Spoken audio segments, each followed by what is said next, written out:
You have to check out the Orlando Science Center private planetarium VIP tour.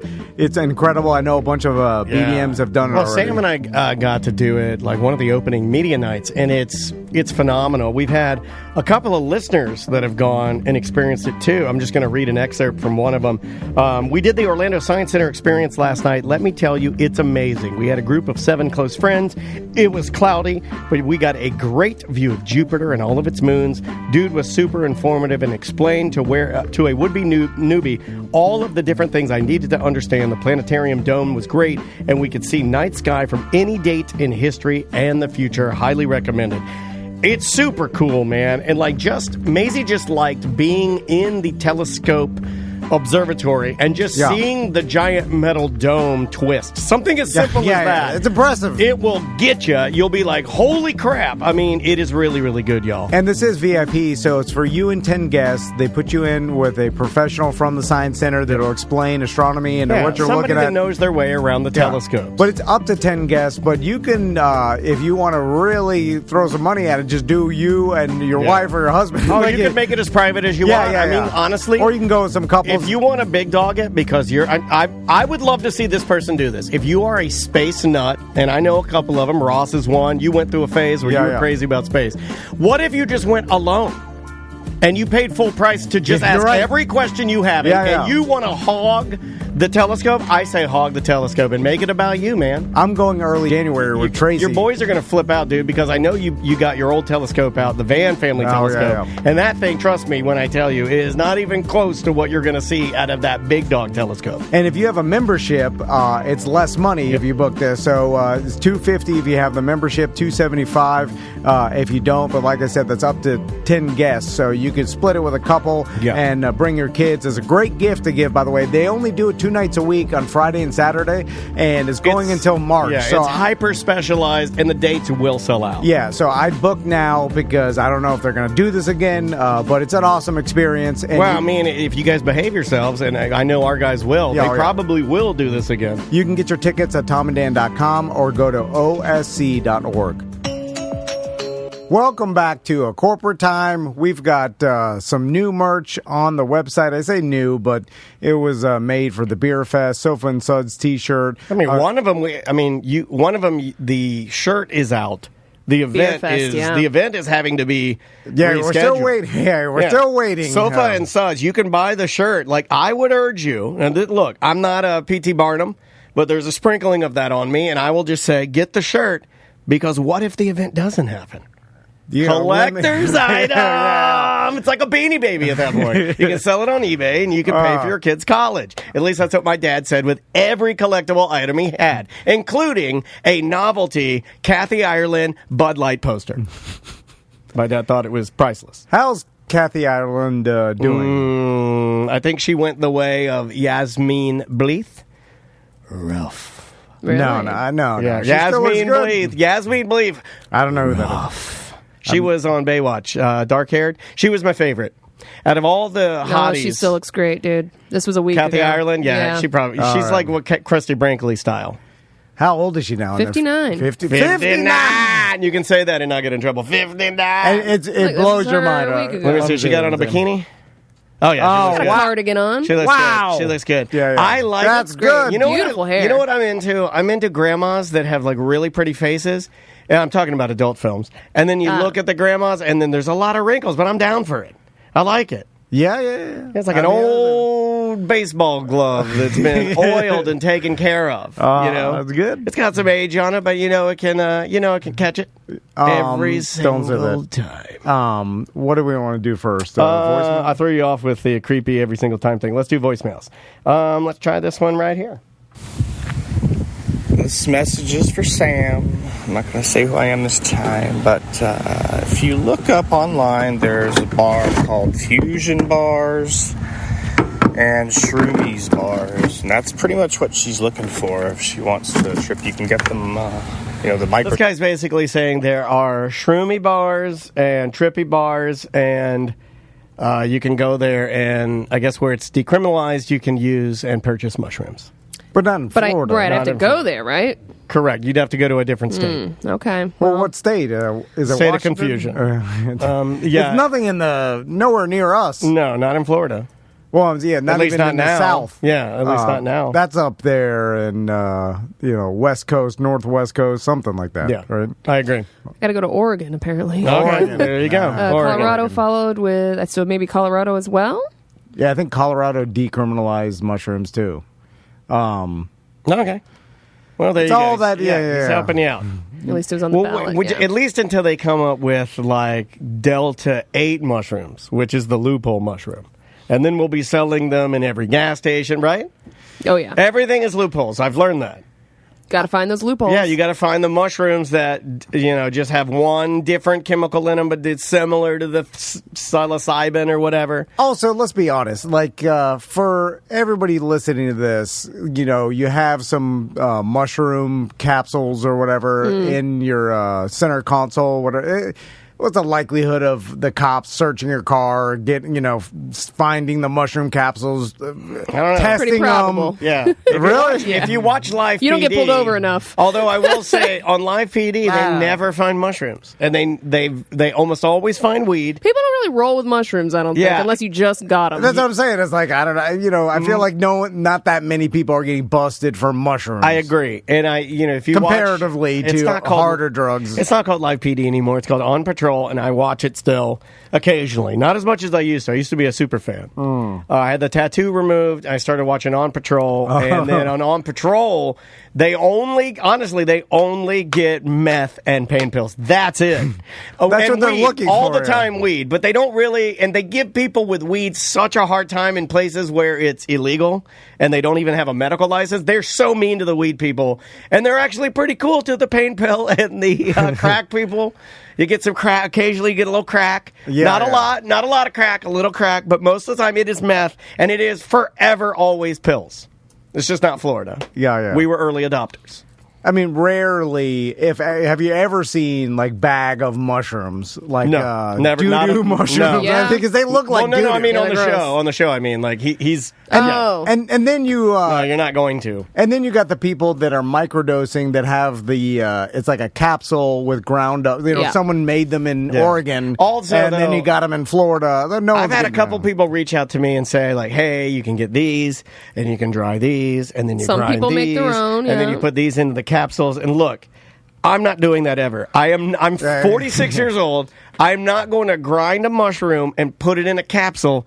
Not doing it. I'm not doing it, but I'll take it. I'm not. I'll buy it from you. Yeah. If it's packaged Prepackaged. from We're good. Oregon, someone Cannonball Run drove it down here with, I'm saying that's what they do. But I'm just drawing the line at I am not an apothecary. I am not a pharmacist. I'm not getting out a pestle. I'm not growing them in my attic. I'm not doing it anymore. You going to? Let's try an email. Okay. Because I feel like I've been printing them, but I never call on them. Let's see. Sorry about that. Child money card. Okay, good. Hey, Dan, sorry to waste your time with this, but a few shows ago you mentioned that you had gotten Maisie a money card to use instead of cash.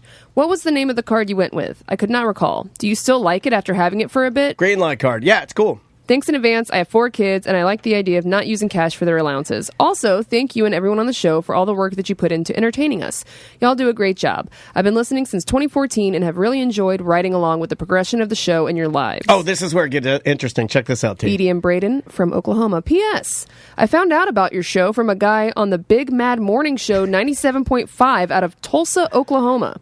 He was asked what podcast he liked, and he mentioned you guys. What? AMT was the first podcast I ever listened to. I started with Best Of Show, and I can't remember the number. I had no idea. Crazy. I had no idea that Big Mad in Oklahoma. We need to reach out to Big Mad. It's the Big Mad Morning Show. What's up? It's Big Mad. Hey, I was asked what podcast I like listening to, and I gotta tell you, these jokers down in Orlando, Tom and Dan, they got a good thing going. Hold on, look up Big Mad. This is Nicki Minaj. You're listening to Big Mad in the morning. Oh yeah.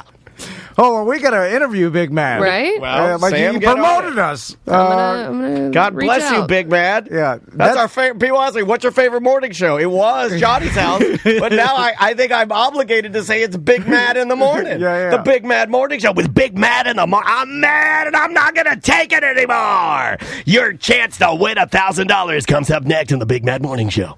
Oklahoma, we're known for tornadoes, and the other thing we don't bad. We don't talk about it.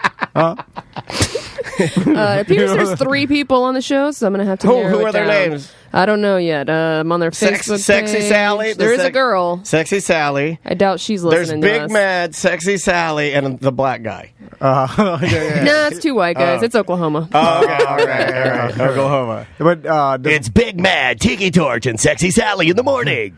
that's pretty cool. Yeah, it is really cool. Well, thank you, Big Mad. I wonder when that was. It had to have been when podcasts It said were 2014. early. Okay, 2014. Oh, Big Mad's probably dead. Those guys don't last very long. No. He's alive. He just maybe moved markets. They move around a lot. They do move around a lot. He may not even be there anymore. Yeah, what's the chances? I don't know. At this point, It looks like they're still there. Is his name Big Mad? I don't know. I'm trying to figure that out. It's very confusing here. Go to their website. Big.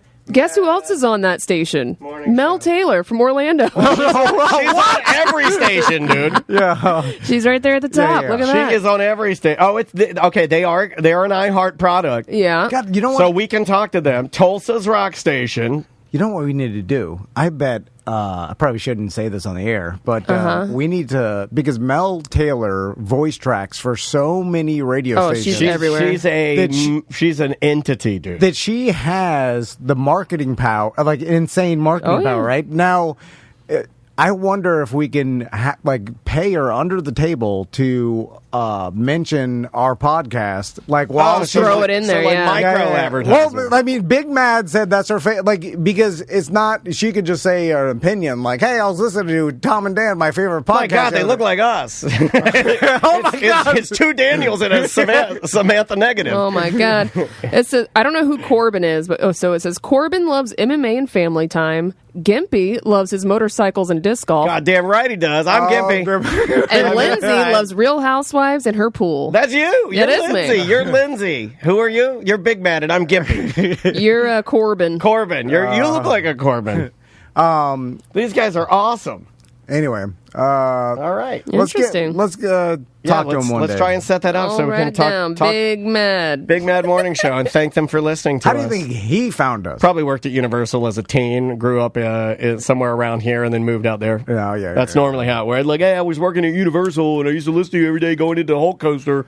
Yeah. And my dad loved you. Yeah. You know, like, I was about to you know say, what, Big Mad? You go after yourself. I used to drive when my dad was driving me to high school. He would That's listen to always the it. morning show Yeah, and drunk. One of the guys my mom dated, used to listen to you when he was. He would drive me when we drive. I'd listen to you guys.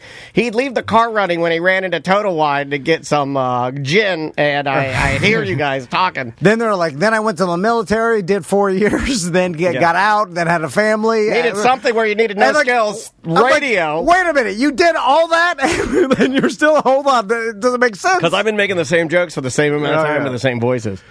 And a long time, dude. long Long time. It's almost You over. know what? I should be. It's almost over. Be big mad about my career. How bad it is. Sometimes I look at that, I'm like, well, it's over now. I was like, I wanted to get to. I thought it just started. Yeah. Like I thought I was still going, and I think it's got. Yeah, we're coasting now. I can't even hear the engine. I thought it was an electric car. Just no, the engine died. His name on Facebook, I'm sure this is not his birth name. Yes, is it Huge Johnson? It's Gimpy McGee. Yes. These guys rule. Yeah. Our favorite morning show is Tulsa's Rock Station, Big Mad Morning Show. Yeah. Print it. All right. How do we listen? Can we listen one You day? can listen online, iHeart. iHeart's #1 for podcasts. Don't you know that? They yell that in your face every day. Will they do live on live with us? Yeah. Are you crazy? They invented live on live, bitch. We have to do more live on live. It's your favorite thing now. How many radio stations do you think we can go live on live with? How many have we've done it with Bubba the Love Sponge. We've done it with Shannon Burke. We've done it with... Did we do it with the Shannon Burke? Yeah, we did. I think we did. News Junkie. We did it with News Junkie. Have we done it with anybody else? Did we do it with Bubba the Love Sponge? We went on his show, but we didn't do. We didn't call him. We did call him one time, and he was trying to get us to say bad things, and we're like, oh, no, he was calling us, and we were like, oh, no. He wanted to do live They won't go live online. What are they? They're some pussies. They won't go live online. I bet you the big mad morning show would go live online with Bubba the Love Sponge. That's where, He's like, and then I'm like, God, even you saying that, the memory came back. I'm getting anxiety about it. Well, because he wanted to. I see how Gimpy got his name now. Oh, is he missing a leg? Oh, he's missing an arm? Not missing. Oh, he's got like. Why did you just flip your? That's what he's doing in the video I'm watching. We can't say that. Oh, I'm sorry. I'm Gimpy. I shoot from the hip. I don't know what ACT. She was doing this. I'm like, what are you doing? Yeah, but that's the sign for the flipper. You got the flipper arm. You did it. That's what he's doing in the video. I mean, I'm sorry, Sam. He has adopted that and is comfortable with it. Yes. That's his name. Right? Yes. Like, how insulted could he be? Yeah. All right, I got another one. Like if you're a big fatso in the morning, and then I make a fat joke. Don't say big fatso in the morning. Is there a guy called Big Fatso? Yeah, I'm sure Gotta be, right? Yeah. Like he's comfortable with the joke. He's taking the power away. It's part of it. Yeah. No, I got you. Here we go. I feel like we did more harm now. I know. I feel like we shouldn't have talked about it. And his listeners are going to be like, they're attacking you. We're not. We love you guys. Radio war. Oh, it'd be funny if we flipped it into radio war. I don't want to fight them. They're my favorite. They were plugging us. All right. This gentleman wants you to become something, Tom. Tom, Dan, Sam, B, and Mike. Tom, I know everyone keeps banding about you getting a dog, getting another dog for the boys. Why not get a cat? It's like a half step, bud. Become a cat dad. BDM for life. Love you guys. This guy wants you to be a cat daddy. Well, could be better for you because it's less maintenance. That's true. They just ruin your furniture. Every cat I've ever had, and I've only had two. As soon as I bought leather couches, I thought it was like fancy. I think every young man goes through a period in their male adolescence where you go to make your first big furniture purchase. And for me, I was dating a girl at the time, and she had cats. You remember the girl, and she killed herself. And the cats, she was assured me that these cats would not destroy my Italian leather sofa. Uh-huh. And I was very proud of it, an Italian leather sofa. Like, my dad was like, "God damn, he's got an Italian leather sofa from Italy." And this cat went just bananas on the side of this couch, and there was nothing you could do. No. There was no training it. And it's not the cat's fault, Like, I have basically a feral cat, and there's no training that cat, and I cannot buy new furniture until she dies, and she's probably going to live to 30. I make a lot of cat jokes. She's 15, healthier than ever, healthiest she's ever been. They live long. Yeah, I make a lot of cat jokes. I don't hate cats. I've said it before, but I don't really hate anything. I love animals. Animals are like my favorite thing in the world, but I will say that I do harbor a lot of anger from that couch and that cat, because there was nothing I could do. You were completely powerless. I tried every trick. I went as far as buying industrial-sized aluminum foil and draping it over the sides of the couch, because I was told that if you put aluminum foil on your couch, that when cats hit it or touch it, they freak the F out. Yeah, but that's so annoying. What, It you just get doesn't foil work. on your couch every Well, day? it was better than getting the thing destroyed. This thing would put its claws and it would just go and just stick its claws in the leather, pulling threads out. And then eventually, the whole side of my couch was threads. So I had to go get an upholsterer to come in, cut the whole leather off, and then patch it with some like garbage leather. It was terrible. The whole thing is, does this bring you joy enough to deal with the hassle? Marie Commando. And to me, it doesn't, of course. And to even my sons, I don't think it would. Your kids even like cats? No, well, Max is a real bad allergic. You're a lucky man. And he's also my son, so he never learns his lesson about anything like me. Mm-hmm. So he goes to my mother-in-law's house all the time, and he rolls around like on the carpet, and then comes home and his face. Kids like to roll around a lot. I know, but they're rollers. he's snot, his eyes are blood red, his face is swollen, and then I'm like, you can't get cat dander all over you. Get off the carpet. And then he's like, I'm like, why? You have raised some little snowflakes. One's allergic to ants. One's allergic to cats. That's biological. That's not a choice. Kids are allergic to everything. I know. I don't like cat it. thing. He could have stayed off the carpet. You know, like, he knows what happens. But he does it it's every fun. single time. I would argue that's non-snowflake activity because the snowflake would be scared to get the cat dander. He just keeps doing it. You're right. He's tough as hell. I see that. Or dumb. He's my son, so, well, he's forgetful. And It must not be bothering him that bad. It just the thing with allergies is it's a delayed. I mean, they're going to be a little bit bad of life like me. It's a disease. It's unfortunate, and it's a delayed reaction. So they go over there. If it happened instantly, I think they'd learn their lesson. Yeah. But they go over there forgetting that, and they're like, I feel fine. And then 20 minutes later, it's like, perfectly fine. and then it's like, this is what happens to you every single time. But they forget the 20 minutes later, and then they're there hanging out. Anyway, it's like me eating shrimp. It is time delayed. Once you have it in you, you're having a party. You're literally good. dancing on a dance floor, and next thing you know, you're in the bathroom puking. So, but that saves me from cats because, believe me, Crystal wants a cat. She grew up with cats because her mom has always had cats. She's an animal person. The thing with cats, though, is I like the fact that they're Why don't you go bunny? worse. Tiffany had a bunny. Eric Merchman has a bunny. I find this out every time I make a bunny joke, and he writes me. He's like, "You are hurting my feet," and I'm like, "You know what, man?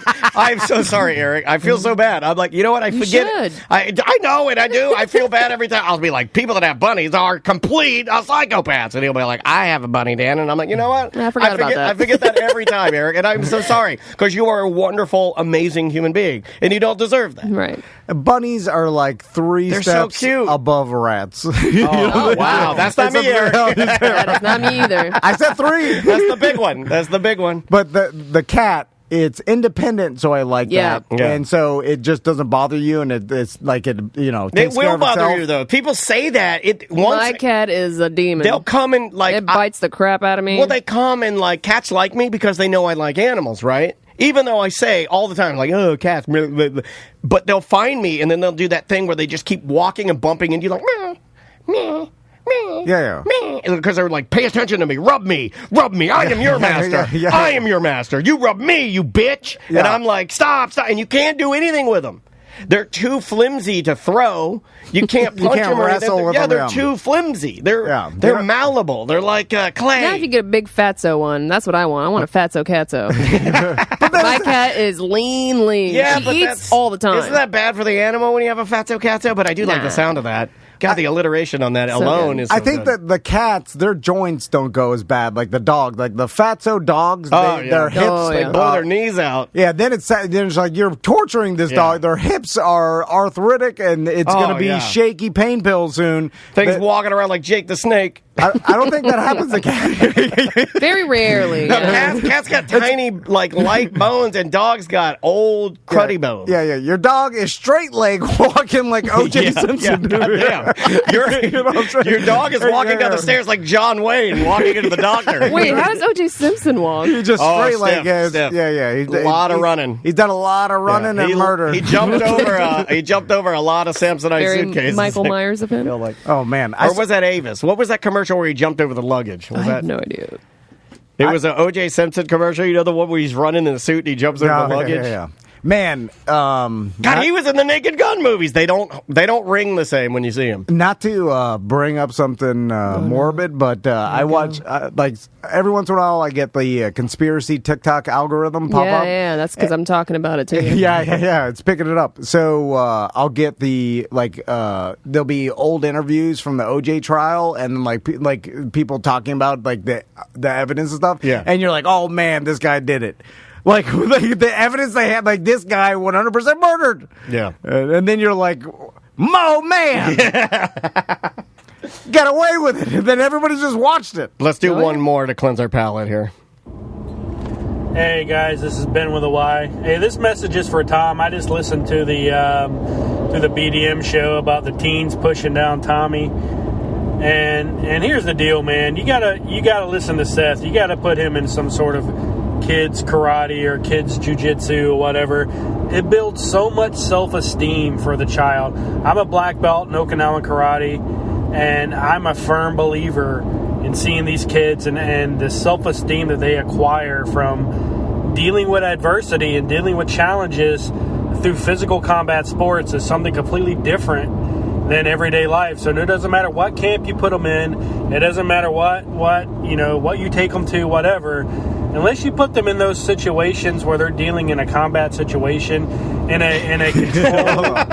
I see what, sir. I'm not thank laughing at you, sir, but you just don't say combat sports that many times. Thank you. I see what you're saying, and I appreciate it. It's a good man. He's a good man. And yes, I do know that like karate and like everybody I've ever seen, like that their kid is into it or whatever, they get a lot out of it. And it's just, I've never seen anybody utilize karate, though, Yeah, in a real life situation. Because you can't. It's like having a handgun. It's like you got to get it. It's not even about actually utilizing it. It's more about like building the respect and the confidence and blah blah blah. What happens when someone's trying to fight you? It just They don't give a damn about your respect. You just run away. But that rarely, it just rarely happens, right? And so with the whole manhunt situation, that wasn't a situation where it was like Cobra Kai, where a bunch of the bad guys were pushing down the nerd and like, you know what I'm saying? That was a situation where all these kids were just like aggressively playing manhunt and like being teenage boys where they're being like rowdy and like they're like mean to each other, but I talked they were about mean, this. Bullying each other. Yeah, but I talked about this not, with Andrea afterwards, and she pointed out a good thing that we would have done as kids. So it's like you usually found, and it really had nothing to do with anything but age. You would usually find one of the younger people that was playing, right? If you were doing like freeze tag. I remember I used mine as freeze tag was my example. You would find one of the younger kids at the campground or whatever to be it, and then you literally never let them not be it. That's what you did. You're running, you're faster than them, so right. You're juking them and all the stuff, and like they can't catch you. But there's a difference between like, okay, say a bunch of kids are playing football and you're talking ass to each other and you're being super competitive, sure. right? And when kids get older, they get a little testosterone, they get more competitive, and they get more aggressive, right? That's what teen boys do, right? And so, but they're not meaning it to be like, hey, let's bully this kid, let's pick on him. Right. They're talking ass, being aggressive, playing a game, trying to win, and that's different. And I always thought the teens that did that to the little kids were the bitches. I was like, come on, man. Well, it kind of is. But it takes maturity to understand. And when they realize, I used to do it, and you realize as you get older, you're like, well, you shouldn't do that. That's not nice. You know, like you realize what you're doing. But at like 12, 13, when you're just getting into it, like it's good. You kind of go along. It's so I understand what this guy's saying, and yes, I do believe that Tommy, if he was into it, would probably get a lot out of karate. You got to find the thing they're into, though. I don't think you can just put them into something. But it's also personality based. Like Tommy has this personality that doesn't meld, like especially he's still young. He's not a teen yet, but and when he gets older, he'll learn how to deal with that and stuff. But he's not that aggressive. I never was when I was a kid, where like you were super ultra competitive, talking ass to someone, like I don't have that personality. You know what I'm saying? I wasn't like that either. I played sports, but I was never part of that thing. If anything, because of my size, I would have been the one that was forever it. It's like a jock personality, not to lump it all into one, but it's like that, like super competitive, talking ass, but you're not doing it for mean reasons. Right. You're doing it because you think that's how you're supposed to act. Also, we're not even counting, rather, all the other kids being there is a factor. You know, the peer pressure aspect of it, the other kids, like there is a gang mentality there. At least there always was for me. Yeah. And it wasn't even like that. And that's the thing. Like, it all goes into movies for people where it goes back to Cobra Kai and it goes back to Karate Kid, where like the movie aspect is the bad kids, good kids, and good versus evil. It's a standoff. It's never as simple as that in real life. It's always a gray area of like, well, is this kid being a real D-head bully, or is he just being like a ultra competitive teen that doesn't understand like boundary. Like it's just a dumb teen. Yeah. You know, like No, I'm with so you. take it like that and not as you're against the evil karate. I think that's a good lesson, too, because Cobra Kai. I don't think the swing of that is you don't want to set your kid up to think that every person who comes at them in a competitive manner or in an aggressive way is necessarily out to get him or shut him down. You know what I mean? You don't want to start that either. Yeah. Because then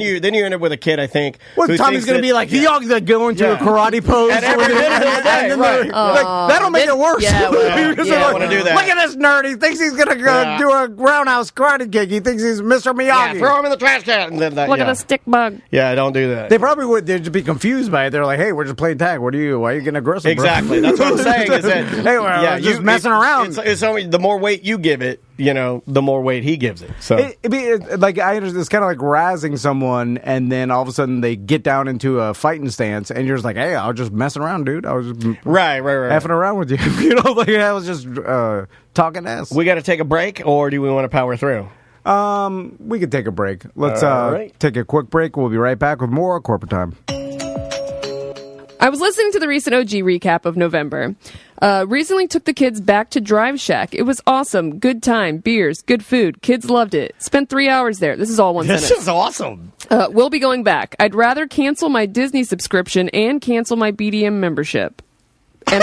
And I do go back always constantly to old episodes, all the way back to me first started all those episodes. I probably listened to every episode maybe 4 or 5 times. Have my earbuds in my ears 8 hours a day. If you go back, he says, I'd rather cancel my Disney than, but he didn't say it right. He did not say that. He said He and. meant, I'd rather cancel Disney than my BDM membership. Right. I appreciate what you guys deal and keep it up. Yeah. He was... Well, the Disney membership is like... I feel like he might have fell on a few beers before. Oh, he just got back from Drive Shack. It's True. way more expensive. Like, of course you'd rather everything's cancel going that. up. Everything I log into Disney Plus, they're like, we're going Well, up. thank you. Yeah. So I log into Apple, and Apple's like, we're going up. Like, when you log in now, Yeah. they have to, by law, they have to tell you they're raising the rate. I'm like, oh my God. Well, I heard some tech guy talk about like all subscription services are going to have to go up because they were all fighting to see who could be the best and have the most subscribers, and now they're literally having to like turn a profit, and they're all raising. So it's going to be like across the board. I think everything is going to go up and be more expensive. And then you're going to have to choose between one or the other. Because right now, I feel like a lot of people have them all, and they're spending more than Gotta they catch used 'em to. In the cable, we're at the point now where we're all spending more than we used to in cable, and it's going to reach a further breaking point. When they all go up, you're going to have to make a decision. Right? I'm going to tell you, I'm dumb old Manning, but this thing back here, this little HD TV antenna, that thing is, I'd never used one. I only use it for World Cup. I only use it for like Super Bowl. Yeah. And I've been using it. It's amazing. You get all kinds of crazy channels. Yeah, you get Crazy ones, though. all the network, But you get all the free weird stuff. ones. Like you get the Loving Hut's Supreme Leader channel Yeah. where it's all like religious propaganda. There's like these weird QVCs that I've never seen that are like smaller QVCs, smaller home shopping. It's How many crazy. channels do you get? Over 100? It seems endless. It's like you get HD you get antenna? like 32, 32B, 32C. It's like Yeah, almost there's a like, lot- yeah, it's yeah. crazy. You get a lot of free. I mean, for the cost of $12. Gravity, yeah, $12. We bought this one at Publix. This is not a fancy one. This is made by Power XL. It's just some off-brand. You get any Publix. local sporting event on local TV, which is a good amount. But the thing is, you're missing out on everything else. Let's do one more. So I just left Publix, and I saw a guy there. He's an older gentleman. He had a urostomy pouch. And all I got to say is, I'm sorry that that's a situation you have to deal with in life, but just either wear pants or drink a little bit more water so it's not so dark yellow. All right. Love you guys. Bye. Well, is it can everybody see it? It's not in some sort of medical pouch? Well, it's on. I think it's like almost on your. It's around your waist. Kind of like a fanny pack. Like a fanny pack. It's like a fanny pack of dark brown urine. Well, it's the world's worst fanny pack. There's no bag around it or anything? It's like clear? It's got to be clear so you can see when to change it. I thought about that. Why not make it black like those shower bags that you go on a camping trip? So you put it in the sun and it warms up. Yeah. Make it jet black so I can't see through it. I'll poke it. I'll know. Trust me, I'll know when it's full. I'm poking it. Yeah, but George, it's on my waist. Why don't you make a little Velcro window? You can open up and then look in the window and then close it back. Velcro window. Because you don't want to let other people see it. It's like you're at Applebee's. You don't want to stare at them. Yeah, they see it. And you can see Hide it, that. and you can see it going in there too. It's like, you ever been in a hospital room and you can see the IV drip going into the person's arm and you get nauseous? You're like, oh my God. The drip going in doesn't bother me. Oh, but, all of it. Seeing all of the it. bag. I don't want to see any bags. No bags allowed. Dark them. Make them dark. Yeah. Dark them. Dark them out. Put something in there to make his pee look. Or just put it in a satchel of some sort. I don't get it. Put it in a satchel. You put it in like a messenger bag. Something that you can't see the clear bag of urine. Make it urine. look like something else. Put it in a fanny pack. Cover it with a real fanny pack. Like a steroids fanny pack. Big one. Or, muscle guys always have a steroids fanny pack. Yeah. Like a Liver King steroids fanny pack. Yeah. What happened to, where steroids are back, right? We're big on steroids now. Well, the Liver King said it's okay. They never went anywhere. But now everybody, if you have the money, you can get them now. You do it legally. Like that's what this testosterone therapy that everybody touts and talks about. That's what it is. He said essentially steroids. He called it a uropathy bag, a urometry. What did he call it? So colostomy is a doo-doo, and the other one is a pee-pee. Do they make a dual purpose? Do they make a I don't know anything Head and about Shoulders shampoo and conditioner version where it's everything's going to the bag? I'm not familiar with bags. Me neither. I don't know how that works. Yeah. I'm glad I don't have a bag. It's unfortunate. It is unfortunate. Yeah. And I know people that have they're like, I dated a girl who had a bag, and I'm like, okay. And I never ask. I don't, I'm just not going to, I don't want to make light of it. I don't want to be rude. Yeah, I am interested. I have questions, but we've made it weird. So you can't be like, what's that like? Where's she put her bag at night? Like, you can't. It's a testament to how horny guys are. Oh, yeah. I don't care where who she you puts move the bag. Put some cotton balls in that, in your port. Put some cotton balls in your port so we can make love. But ports are a weird thing, too. Your port is leaking on your lingerie. Put a cotton ball in it. There's like dialysis ports that people have. Yeah. And then there's ports are an odd thing as well. Yeah, for ships, for dialysis. There's like feeding tube ports. Mm-hmm. Yeah, that's an odd thing. Should we have ports? We're going to have ports, right, one day? There's probably diabetes, like beepers. Oh, that no, the are one you put on the back of your arm. Well, I'm talking one about of the Peloton ladies, Robin Erzon, she has one of those. It stays on her for like a month or a week, and it's like a sticker, and it goes on the back of her arm. And then when she wants to know her blood sugar, she just takes her phone and puts it near it and Bluetooths it at all times. Oh, that's the future. Yeah, it's been around. This has been around for like 15 years, but you can just beep the beeper, and that way you can stay active. You don't have to prick yourself. It's pretty cool. The one I've seen is like the beeper style that's like attached to your body, but then you could hang it out and like put it in your pocket or whatever, and then that beeper or whatever machine tells you. I think that's an insulin pump actually. So like it actually adds insulin to your body if it's low. Like it does it itself. Remember when there was a time when if you were a man and you had erectile problems, and I know you're out there, where you could go to the doctor and you could get a pump put in yourself, and you'd have a little machine that you could just, get things ready to go. Almost like a Shaquille O'Neal Reebok pump shoe. That's for extreme problems. Like I think that's for like it just doesn't work at all. Where do you put your pump though? Do you put that in a satchel? Do you put it in your pocket? Do you put it in your wallet? Is the tube always hanging out of your side? And then people you go to make love, and the lady's like, "What's the bicycle pump here?" And you're like, "That's my penis pump." I think it's more complicated. There's some procedure. Yeah. I don't know. That's a lot of explaining. That's a lot of explaining. Yeah, I think the person... Does it ever heal? You ever seen people that have those cheek piercings, and I'm like, those never heal. I'm like, it's just a sore that you're going to have for the rest of your life. There's a lot of, I mean, people, you know, it was funny. Sam was talking about this the other day, or like the Weinstein trial. Yeah. Is it I thought the trials were over. There's more. They're never going to stop. So apparently he had some medical issue with his genitals. He had gangrene. Yeah. Back in like 99 or something. And then Where apparently. do you get that from? Like, I mean, you got to have some sores, and then you got to have some like. Oh, they had a whole surgery. And then you got to have some. I got no time to clean It's that. all right? mutilated And you down got to be there. like bigger, Yeah. right? And you got to be bigger. Apparently, it's relevant to these cases because like it's so mutilated that anybody There's who can no way to. describe Yeah, it, like, exactly. if So you they can describe it- they showed the jurors his genitalia, pictures of his genitalia. Oh.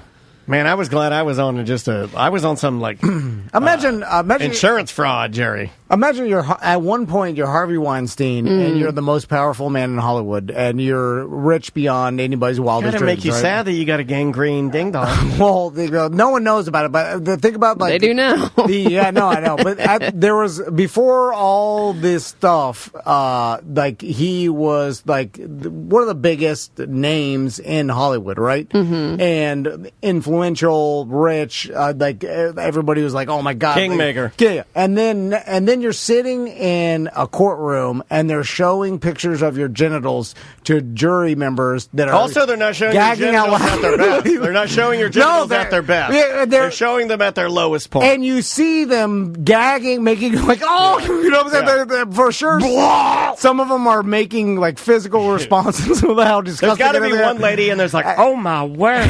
You know, I would love a oh my word. That's like Lord you have went mercy. from that to that is Yeah. crazy. Fall from grace. So, in the opening statement, Deputy District Attorney Paul Thompson said each of the victims, the 4 Jane Does linked to the felony charges, and 4 prior bad acts witnesses, would not be able to describe Weinstein's anatomy perfectly, but they would all note unique things about Weinstein's genitalia. What I'm referring to is the result of a surgery that the defendant had in 1999.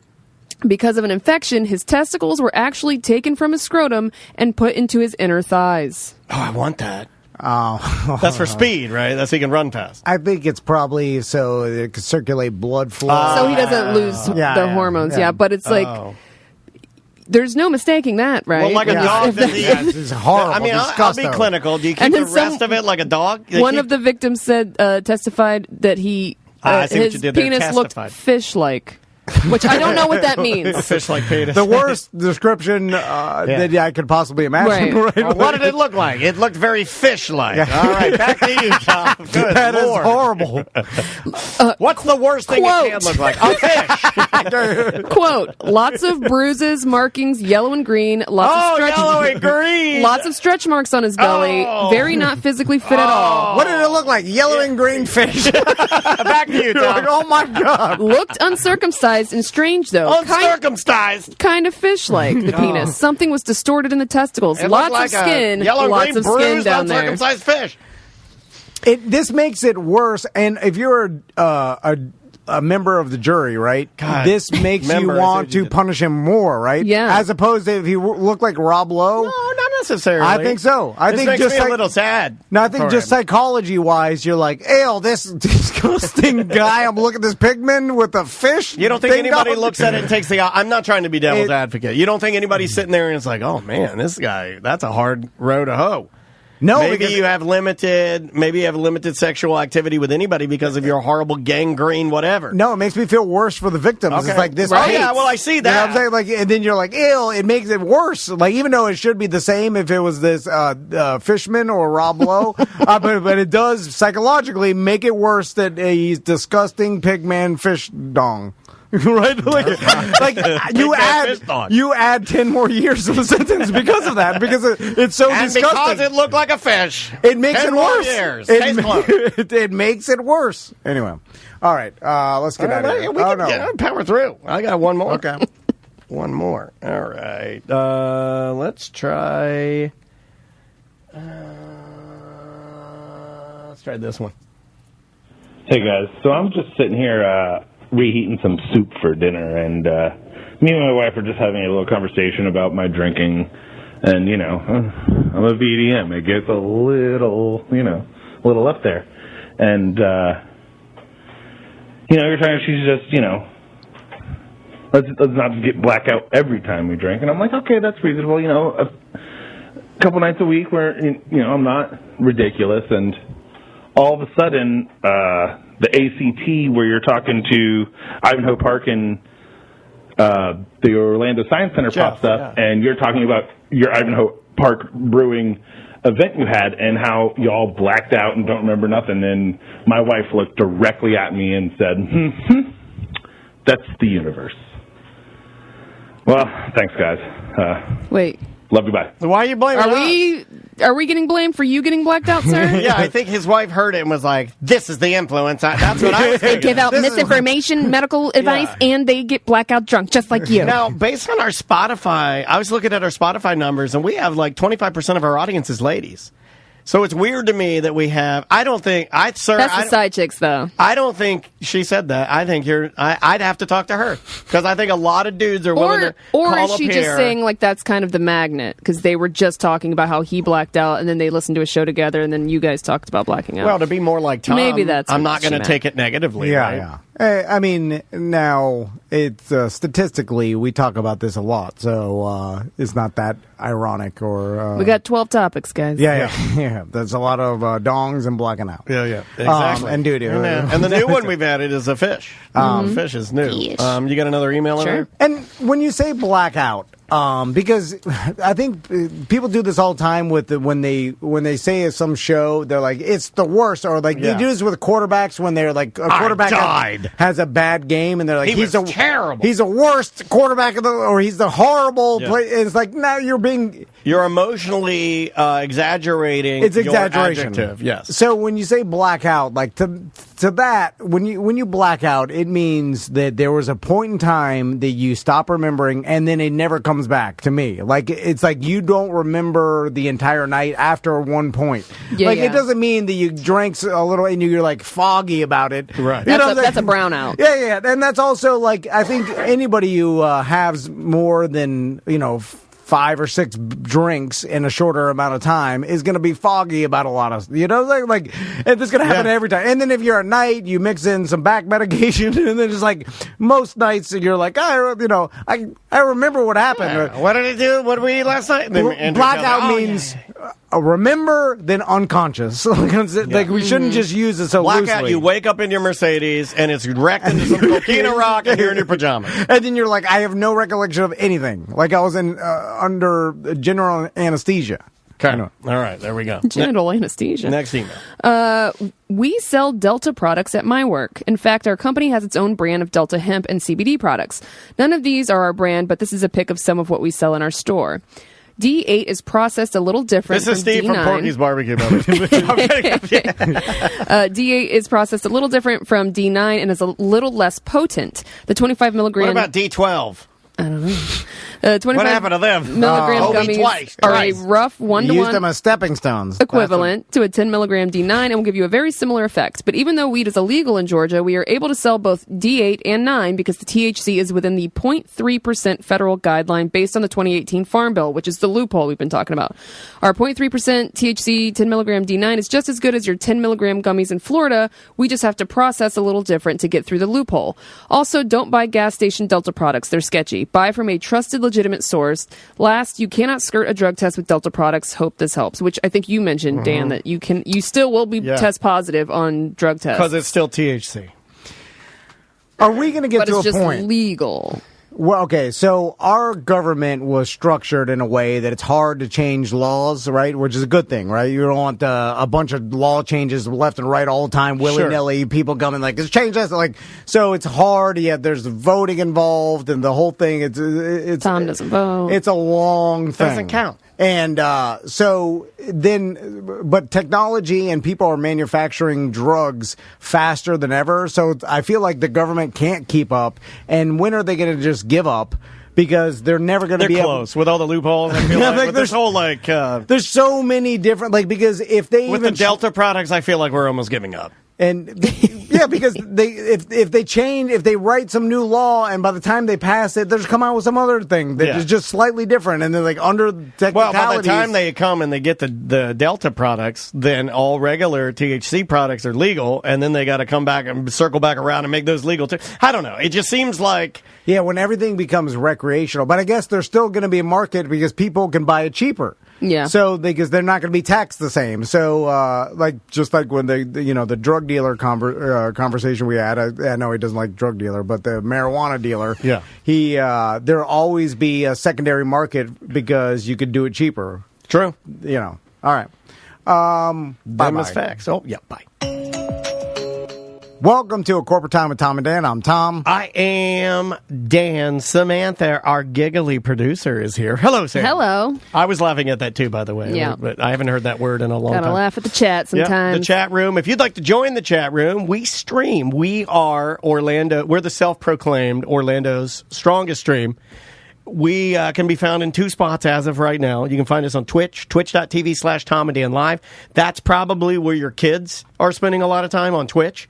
But for you old timers, we're also on YouTube. Just search youtube.com/@Tom and Dan Live. Yeah.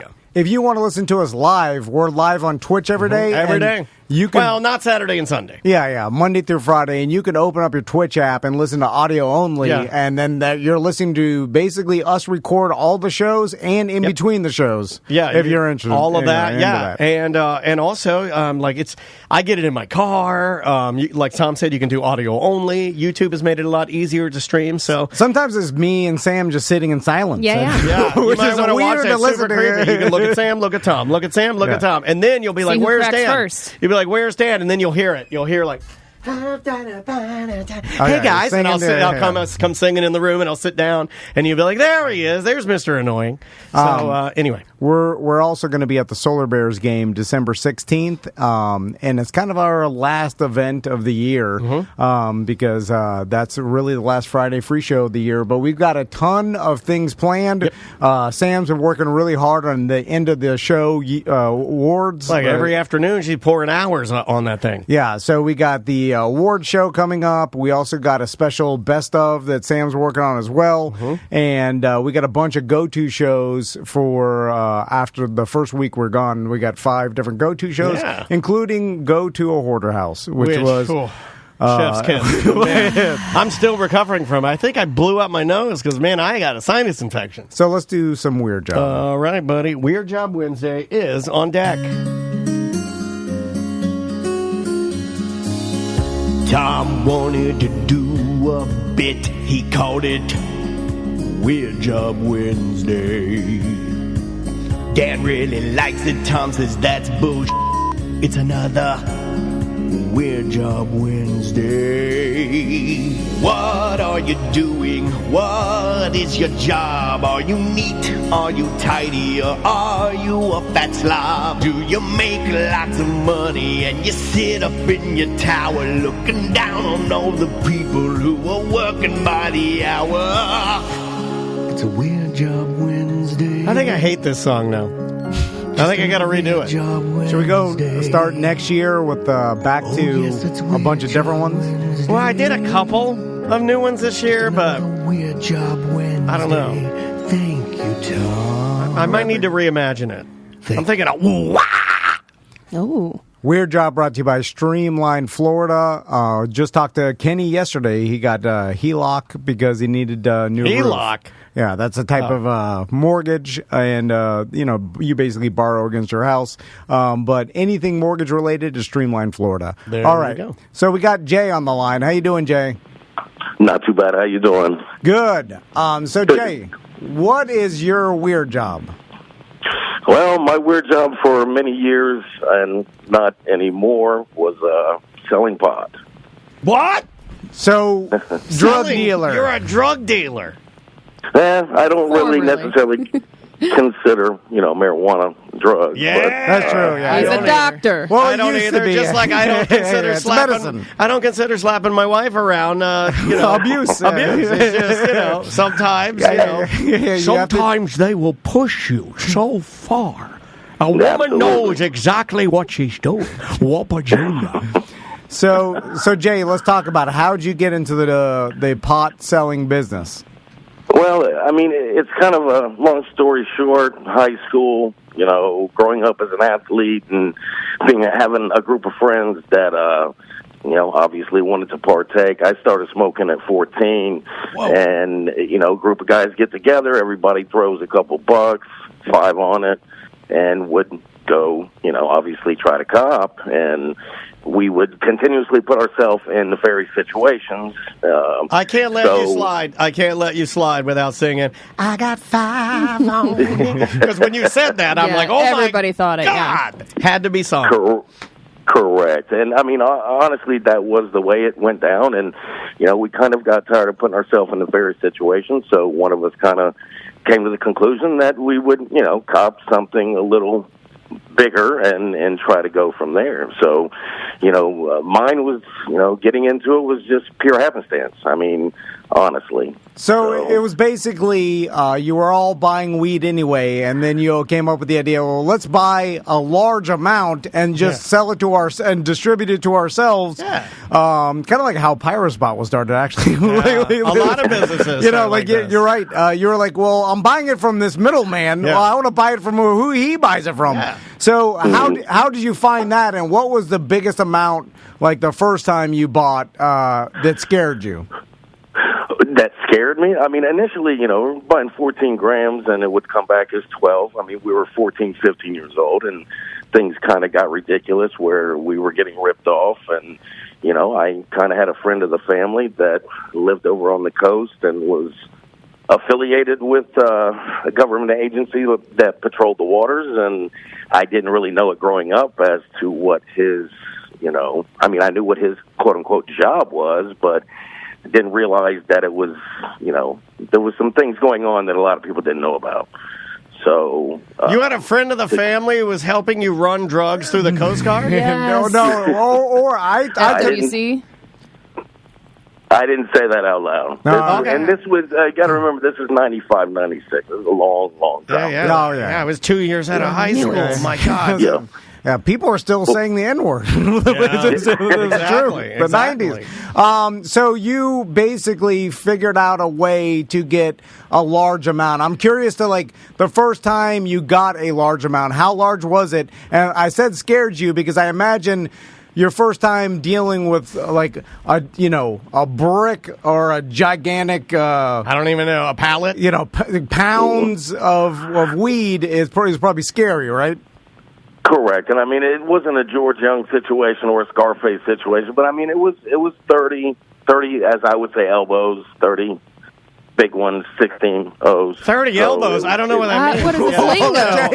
Oh, my God. Slow down. You got to break down that lingo for us. Come on, Tom. It was 30 elbows. Yeah, LBS. Oh, you're stupid. You take out the vowels and you take out the W, and you've got the L. So that's a lot. Do you have to, when you get to that level, do you have to buy a certain amount? Do they throw in 2 extra elbows? Is it could you buy 5 or is it 30 or nothing? Well, honestly, yeah, at that point it was 30 or nothing. And it was on the cuff. So, it wasn't me putting up cash. It was just a trust situation where, hey, here's this, and you can come back with this. And like I said, I was only 17, but I had a good rapport with, these people, and they had really, they really didn't have anything. It was a situation where what else were we going to do with it, but try to, obviously monetarily come up on it. So they trusted me, and it just kind of went from there. So they were loaning you the weed, you're selling the weed, and it's almost like World's Greatest Chocolate. They give you the product. Yeah. You go out into the field, you sell it, they get their cut, and you get a little cut plus some weed? Yeah, something along them lines, yes, absolutely. Okay. All right. So when go and pick up 30 pounds of marijuana... Do you pick it up in your little Honda CRX? How does that work? Yeah, what do you put it in? Yeah. Honestly, there was obviously numerous ways to conceal, but I mean, at that point, it was, sticks and stems at that point, like I said, 95, 96. So it was rags. I mean, but, you just kind of wing it, you just kind of tighten her up and get her back.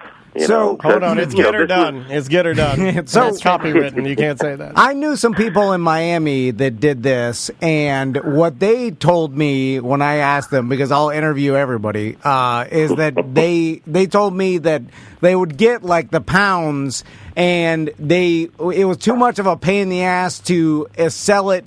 In such nickel small, bags. Yeah, in such small quantity. We're not doing that. Incrementally, yep. So they would get the pound, and they would sell like a quarter pound to 4 different people, and then let them distribute. You know what I'm saying? Like, yeah. So it just starts trickling down. So is that what you would do?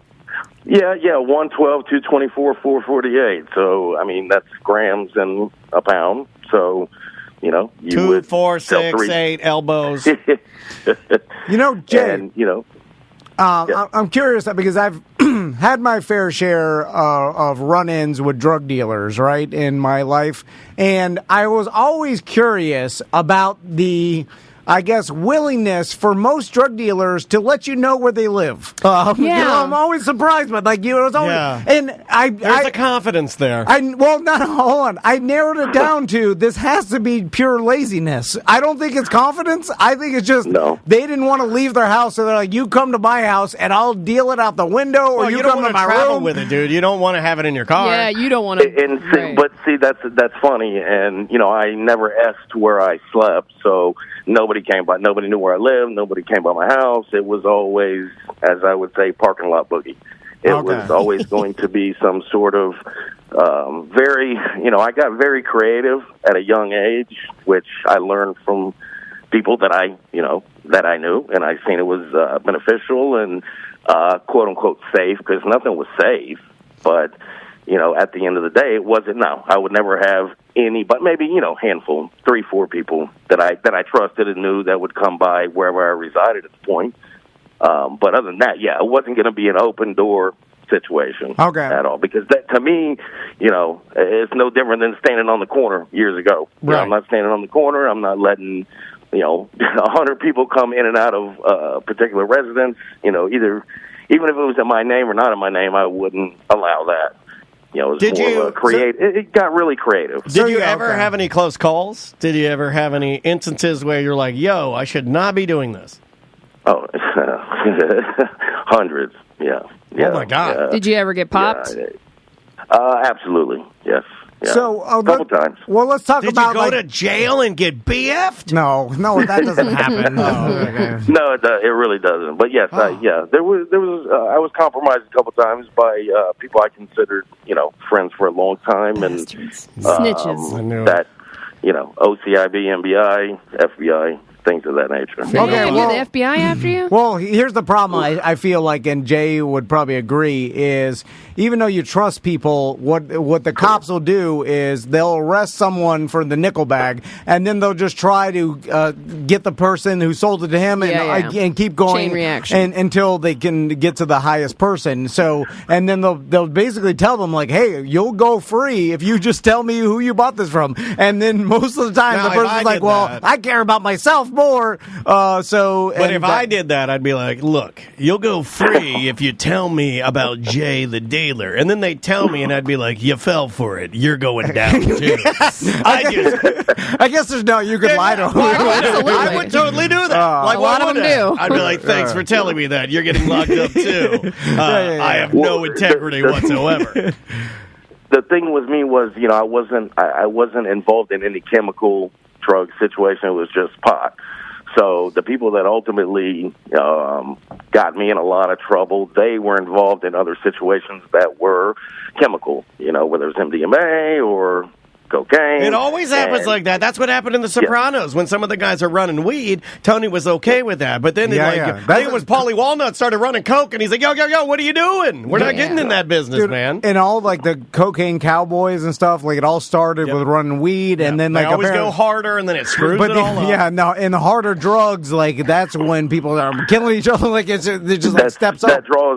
draws a lot of attention, and I never wanted that reputation at all. It was just something that grows out of the ground, and I felt like I was facilitating people's need to, quote unquote, relieve their pain. And if I knew somebody was around chemical, back, 94, 95, you had GHB, you had, a lot of, chemical drugs that I was not involved in. So when they did get involved in it and they got into a situation, they would turn on somebody that was honestly just, in my opinion, just selling pot. So Jay, what I find most fascinating with drug dealers, because like I said, I've known and talked to a few in my life, is I hate that word, Tom. I despise that word. All right, pot dealer. I'm being facetious, but yes, absolutely. So, and I too have only known people that sold pot. I've never known any of people that sold any harder drugs. I've known one cocaine dealer, but low end cocaine dealer. So a couple of them have told me that they got out of it because every day they were paranoid and worried about going to jail or getting raided, or it was just they couldn't deal with the stress. Hassle. And then the other ones that I think it's just a personality type, just were able to eventually acclimate to their scenario, and it wouldn't even make them nervous, and they would have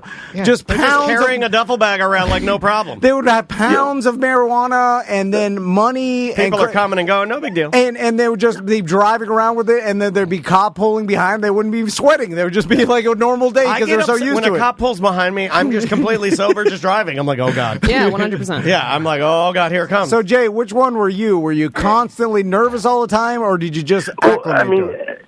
I had a lot of friends that were kind of involved in the same scenario, obviously, and to me, and it is kind of crazy to say, but you do one thing one day, you do it 2 times, you do it 3 times, you do it 4 times. It kind of becomes a situation where you kind of lose, because I have anxiety. I'm a very stressful person, but you do the same thing over and over, and then all of a sudden it becomes kind of second nature, and you're around people that honestly, do the same thing, and, it becomes second nature, where you're not really concerned, and, you let your guard down and things happen, obviously, but at the end of the day, like I always told myself, it was just pot, but it definitely, mine got out of hand really quickly, and it was honestly by accident. I kind of fell into it and just it wasn't, it was an addiction to the money more than anything else, because, I wasn't doing anything but smoke. I didn't even drink. I didn't do chemical drugs.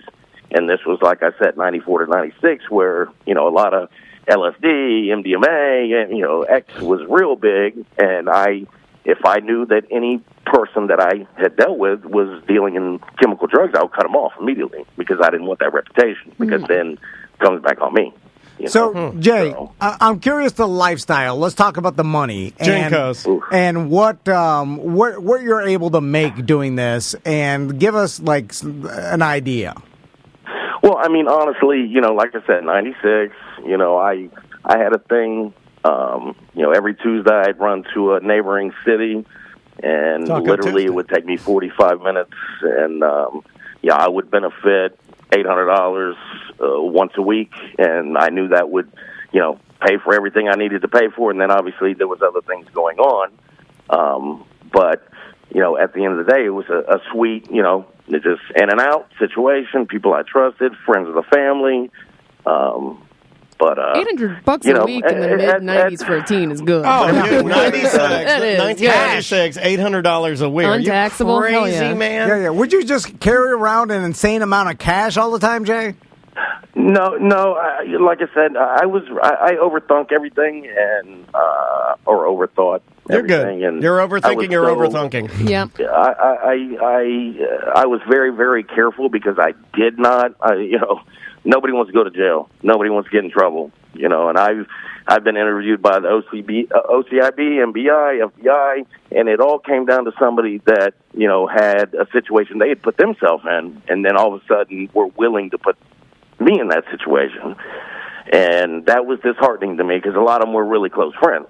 That we're downtown at H2O or Cyberzone and got caught with one hit of E, and then they're going to all of a sudden be wired and talk to these people and bring it back on me. When to me, I know I've said it multiple times, but it was just pot. Right. Oh, man, I smoked pot and did ecstasy So, Jay, in the parking lot of Club La Vila, and I ended up at Cyberzone, and then I went on the air, Real Radio, and I said I had Fat Boy Slim tickets to give away, and I did not have those. So Jay, they would actually go to the extent of putting a wire on people to try to trap them or it was get a the war, evidence. Tom, a war on drugs. Did you like have any inclination or like think about telling open your shirt, that kind of thing? Yes, absolutely. They got to the point, especially the NBI, George Duke, they would have them put it on their nether regions as opposed to on their chest, because we would always have them, open your shirt type scenario. Even if we trusted you, it would still be. So then eventually get to a point where you're like, all right, show me your ding dong. Yeah. That's terrifying. Well, we never thought that far ahead at that point. It was always, and I mean, you call it a movie, call it what you want, but it was like you just said, unbutton your shirt, let me see if that, if that thing is taped to your chest. But, and my discoveries and, the couple times that I've been in trouble, it was always a nuts situation, and it was, nuts. That's nuts. You would think that they would just always put it there. I feel like they're. I know it's harder to hear because it's just like. I'm surprised they don't put it in your hair or something. Like Hamilton. Barrette. Yeah, like Hamilton. He got the little quail. He got the quail mic coming over the top. It's weird in the hair. It is weird in the hair. So Jay, now you said $800 a week. That's when you were younger, but did you ever make? I was 16. Yeah. That's what was nuts. that? What'd you make at the height of your pot dealing? Well, I mean, I had a goal, and the goal was to make $100,000 cash and get out. Didn't really work out like that. At the heyday, it was 5 G's a week, which was great. It almost seemed like play money. I lived in high-end hotels and high-end apartment complexes and had multiple vehicles. And like I said, this isn't George Young. This isn't, Scarface. It was just something that an average kid just kind of got wrapped up in. And it got way, way out of control. But, at the end of the day, I did have cash money, and it all went to lawyers. So what changed it? Jay, what was the flip? Sorry. Well, I'm curious about the cash money lifestyle because Cash Money Records. I've thought about this. I was like, if I ever broke bad and then I turned this into a criminal enterprise. I'm listening. I would ask everybody to pay me in cash because I don't want old the first Uncle thing Sam. I'm gonna do is I'm gonna look at Sam. I'm gonna be like, open your shirt. This is what you gotta do. You gotta make what? Okay. It's a good show. You should check it out sometime. So and then I thought, wouldn't people ask questions because I couldn't put it in a bank account because I don't want any records of that. I'm definitely going to be the mule because I'm little. So then I have some big ass safe in my house. I'm just buying everything in cash, and I'm like, wouldn't that people be suspicious? They're like, how is this guy so rich and doesn't have any money on paper, or there's no bank account money. There's I don't ever think about that. When people pay for things around me, I'm never in their business. I don't know. I think I would be a little curious if it was a teen. Oh, I'd be like, how has this guy got so much money? If it's like 16, 17, 18, sure, I get that. Well, I get that. I'm just saying, is there any red flags even with the IRS or whatever? I guess they don't know what you have, car-wise, or, no one's like... And if you're a teen and you technically don't have a job on paper, nothing to tax. Well, don't have to file tax. Jay, what was the nicest vehicle you had living the cash money lifestyle?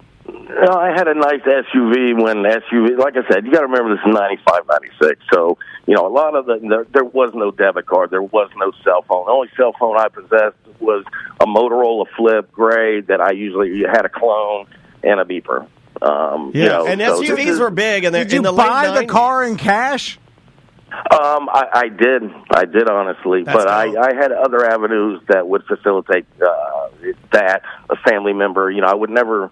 No apartment, no hotel, no car was honestly under my name at all. Because of, I didn't have a job, Right. So at the end of the day, but I had a lot of friends and, I'm pretty slick and manipulative when it comes to, hey, and you can always grease the wheel. Did you have a ton? Well, you're just being smart, Jay. I like. Did you have a ton of like loose, drug addicted women that you were running through?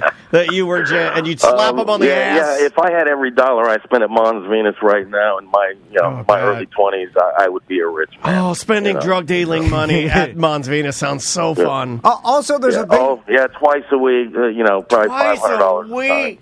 Oh my God! Yeah. There's also like I watch these documentaries like Cocaine Cowboys or about like these drug dealers, and that's back where they were straight up old school silicone, dog. And yeah, I'm not talking this saline garbage. And then they all get it was bad. They all get eventually arrested, right, or get killed in some way. But but then out of jail, like when they're doing their interview, I'm like, wait a minute, this guy's still rich. He's sitting in a mansion, and then you're like, talk about. Well, he obviously buried his money somewhere, and then you can. My wife always explains that. She's like, he wrote a book. I'm like, that's not how you make all the money. Yeah, like because you can get arrested, and then the cops have no idea they close all your bank accounts and impound all your stuff, but you could have money buried there, and then you get out of jail, and then Shawshank dig it up someday, and then slowly launder. Damn Shawshank. I'm just saying. Get him, Jay. Get him. And then slowly launder your drug money back into your daily life. I mean, you pay for some things with cash. There's no way. Like I know. I mean, if you're. Are you doing this now? You sound awfully nervous. No, but I'm just saying. Right? Jay's a savvy guy. Is that what people do, Jay? I'm sure you've talked to like old timers. Yeah. Correct. I come from an old Southern family, and my grandfather got arrested. So mason jars, $2 bills in the backyard, step it off. And yes, I mean, and like I said, this wasn't $1 million scheme, but to be 22, 23 years old and have $100,000 cash and look at it and be like, wow. This really got out of hand really quickly. So yeah, me neither. Did you ever thought about like, did it get to the point where you were like, because you can go over to like Cayman Islands and the Bahamas and stuff, and like put money in offshore bank accounts, and then there's like the United States have no way to track that. It's hard to get it back in. You have to like physically smuggle it back in. But did you ever get to any of that point?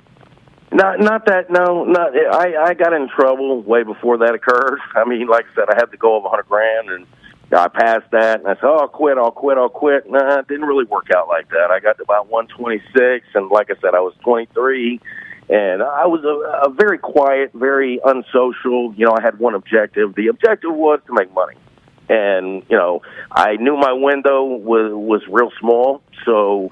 At that point, I'm like, man, I just got to get this and get the F out of here.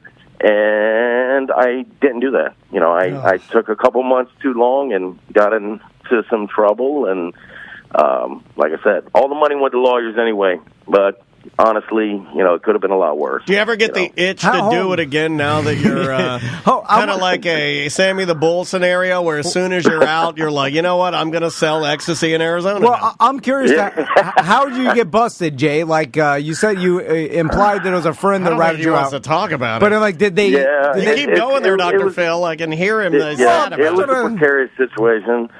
And there was two different times, and it was definitely, not good. It was a woman. I didn't see it coming. I usually seen it coming because, like I said, I was very, very careful, and I would turn things down. Things got out of hand, and at the end of the day, it was what it was, and I did my little bit of time, and I kind of skated away. How much? I'm not saying He's don't not dabble snitching on the at snitch. this moment. Yeah. How much time did you do, Jay? I did 3 years, but it had a lot to do with an unregistered pistol and cash. And, they just wanted my money. That's all they want. And, at the end of the day, people say it's this, that, and the other, but it doesn't matter. If you got money, you can get yourself out of any bad situation if you have cash and the right attorney. We got to save all of our money, Tom. Jay, there's some corrupt cops. They'll just straight up split the cash that they find, right? Correct. Absolutely. I knew it. I knew it. I mean, Yeah, and but we get like I all said, of our this is info from drug before- dealers. I knew Listen, it. I remember in Miami going to a party down like near Homestead, and it was a McMansion built. And then I remember the girl. There's like, my dad's a police officer. I'm like, your dad's a police officer? Why? He lives in a mansion. I mean, he had a grotto, and like we were all teenagers drinking in this grotto. And then I'm like, your dad's a Miami-Dade Is that police what killed it officer? for you? Was that the one that killed it for you? No, well, I know the one that killed it for me. I was in the subway I don't in think DeLand. they make this much. I was in a subway in DeLand, Florida. I watched. I was sitting there with my mom. This is when we had just gotten a Subway. My mom was like, "Oh la la, we're at Subway." And I watched a cop walk in, and he asked for. He's like, "Hey, can I get a water cup?" And they gave him a water cup, and then he walked right over to the soda machine. He started filling up with soda, and that's what I knew. Yeah. As soon as I saw him filling up the water cup with soda, I was like, "That there it is. That's it." So, Jay, how bad was the 3 years? Did you get off with good behavior, or did you have to do the whole thing? No, it wasn't bad, honestly. I mean, there's a lot of perceptions of doing time per se, but I mean, at the end of the day, it really was not that. To me, it was kind of like a break. I was living a lifestyle where things were out of control, and I'm not going to say that I enjoyed it because that's a really frivolous thing to say, but I needed a break, or things were going to get even worse than they had already become. So, but not bad at all. And got out, did 5 years probation, and then kept doing the same thing I did prior, which is not a good thing. No, there's the twist. Yeah, you went back. I didn't expect that coming. And then, but then when did you stop? What was the last straw?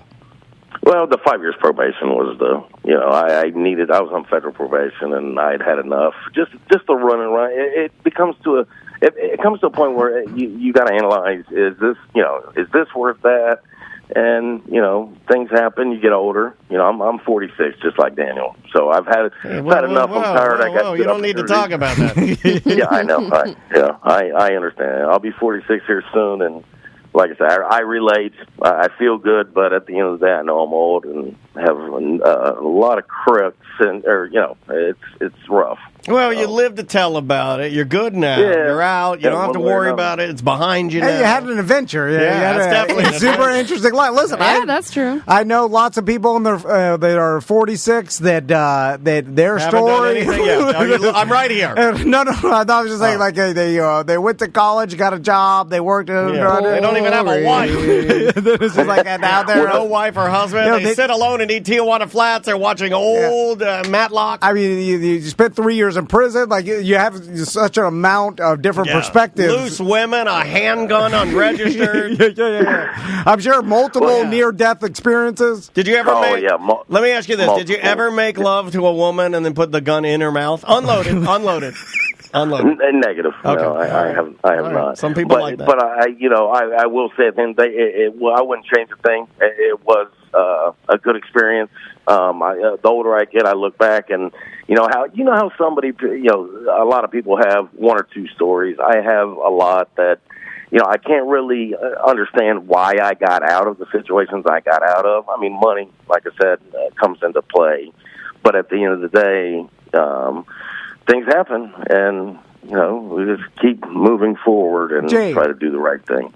One last question. There's always the quintessential, and this is just in movies, but I bet this happened to you, where you have 30 pounds of marijuana and $10,000 cash, like covered with a blanket, a beach towel in the back of your car, and you get pulled over by a cop because you didn't turn your blinker on or whatever, and then he's asking you questions, and then you're going through, and then you're thinking in your mind like, heading up for the launch today. If he just looks in my back and pulls the beach towel off, he's going to see it, and then he just lets you go and you drive away. Like that to me would take years off your life. Hey, Tom, I would love to sit down with you for a beer. I have at least, and no exaggeration, 40, 50 stories that I am the right person that was able to get out of situations like that, and call it what it is.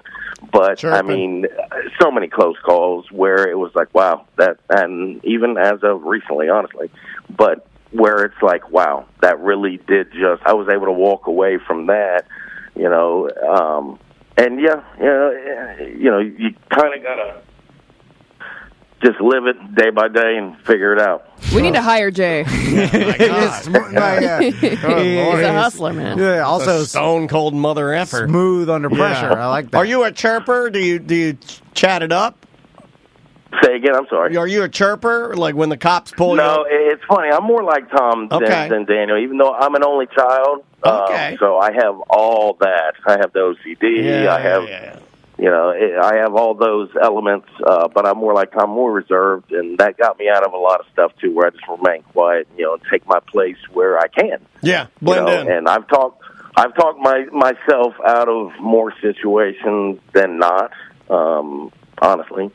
But no chirping. I like to remain, kind of antisocial and not talk to anybody. I'd rather not talk to anybody for the remainder of my existence, honestly. Okay. I like that. Oh, my God. Tom just said that Thank you so much for your time, then. I'm surprised you did this. Tom says that every morning. One last question, Jay. I'm sure you're kind of familiar still with old friends and stuff, with people still in the industry. How is the illegal pot selling industry now, especially with it being medically legal? There's a dispensary in every corner.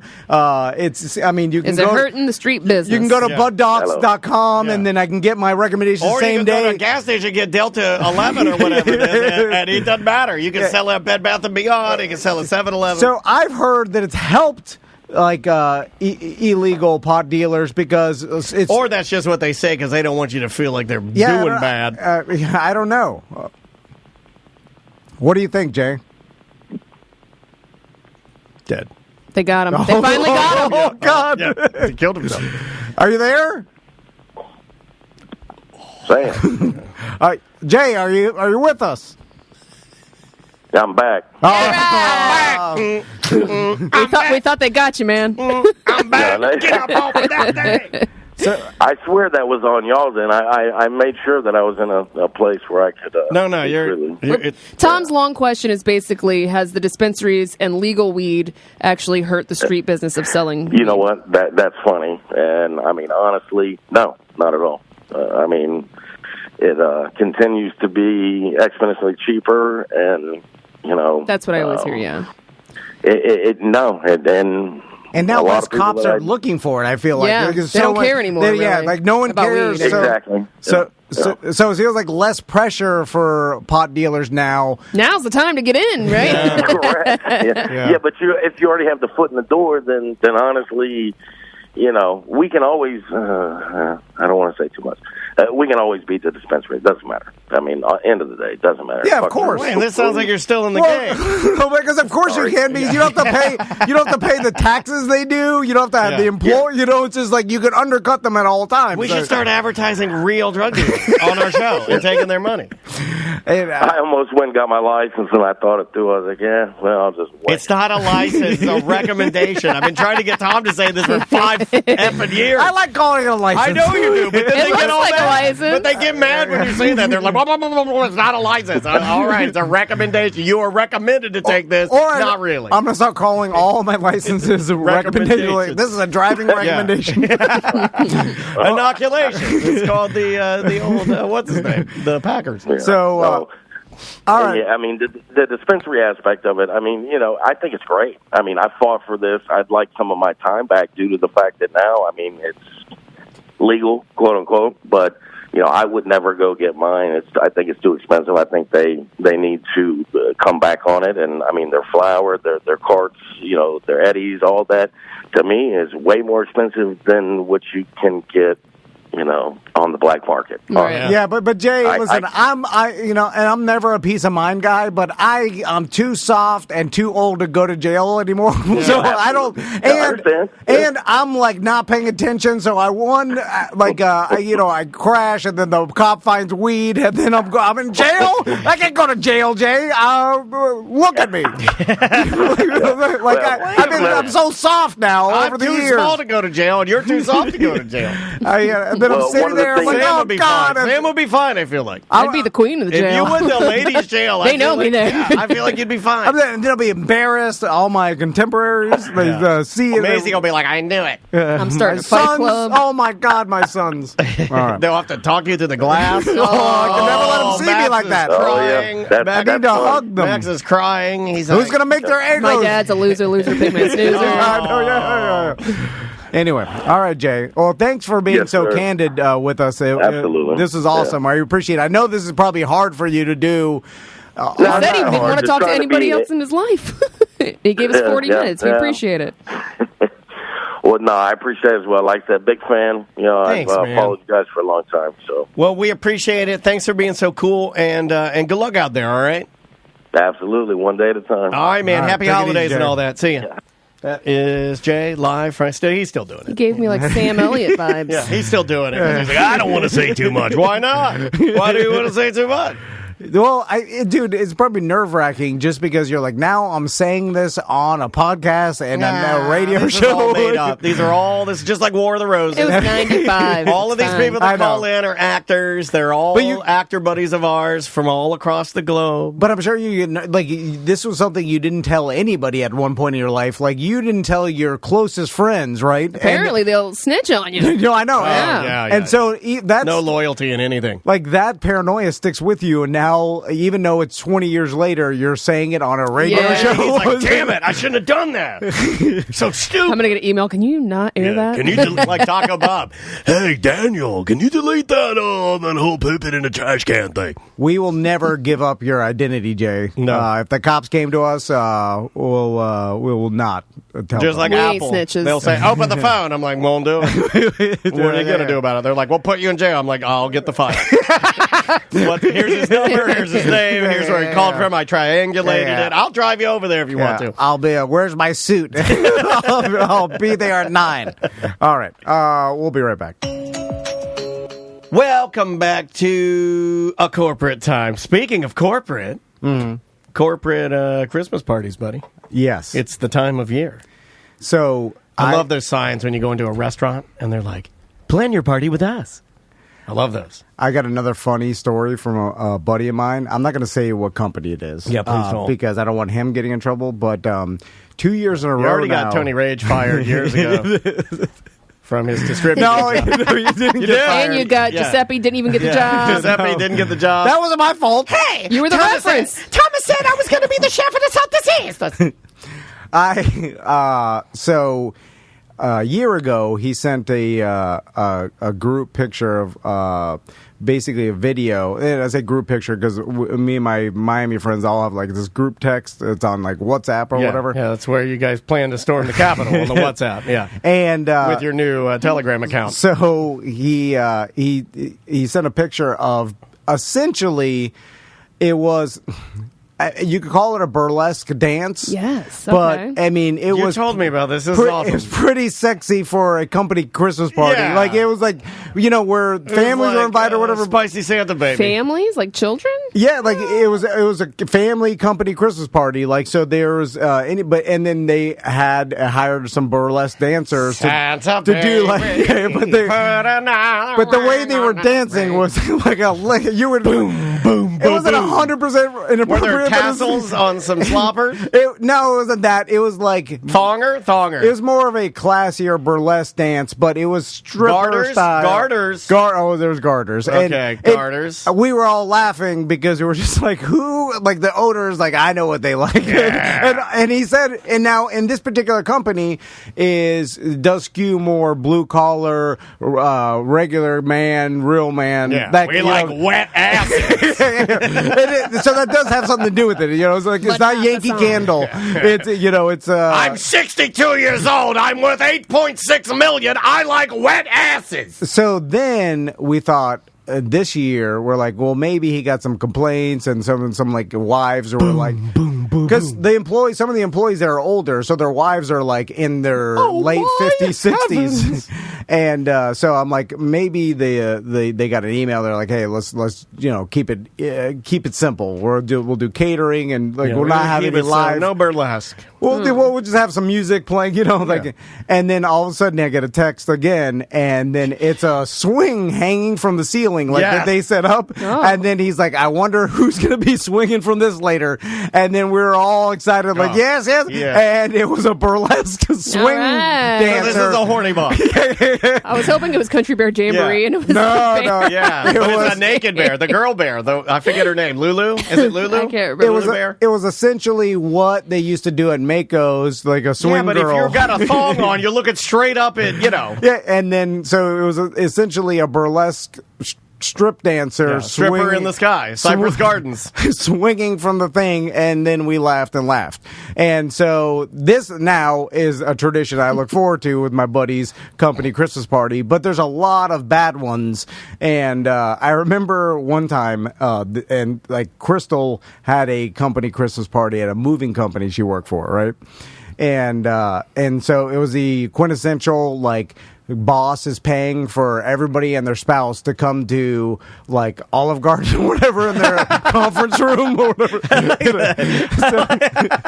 And then so Chris was like, "Will you go with me to this company?" 500 people to Longhorn. I like that. And it's a smaller company, but there's still like a dozen employees, right? So it's like 24 people. Is it a set menu? You get there and everybody gets soup and salad. Yeah. It's unlimited breadsticks and never-ending pasta bowl. And of course, you could choose from 3 options. Yeah. None of them vegetarian. So pasta. You eat the salad bread and salad. Yeah, so Chris loves to eat the bread and salad. And then, so I remember going there, like I put on my finest Juggalo goes to court outfit, and I go and we sit down, and it's super awkward because of course all the employees know each other, and then the spouses are sitting at a table of strangers except for their spouse, but then the other spouses feel obligated to start conversations. Well, they with should. It's like football wives. Yeah. It's like football wives. You guys should all talk to each other and talk about how great we are and how we keep you fed, give you money. And then so you're sitting giving there. Me flashbacks to the Buck Suite. And then no one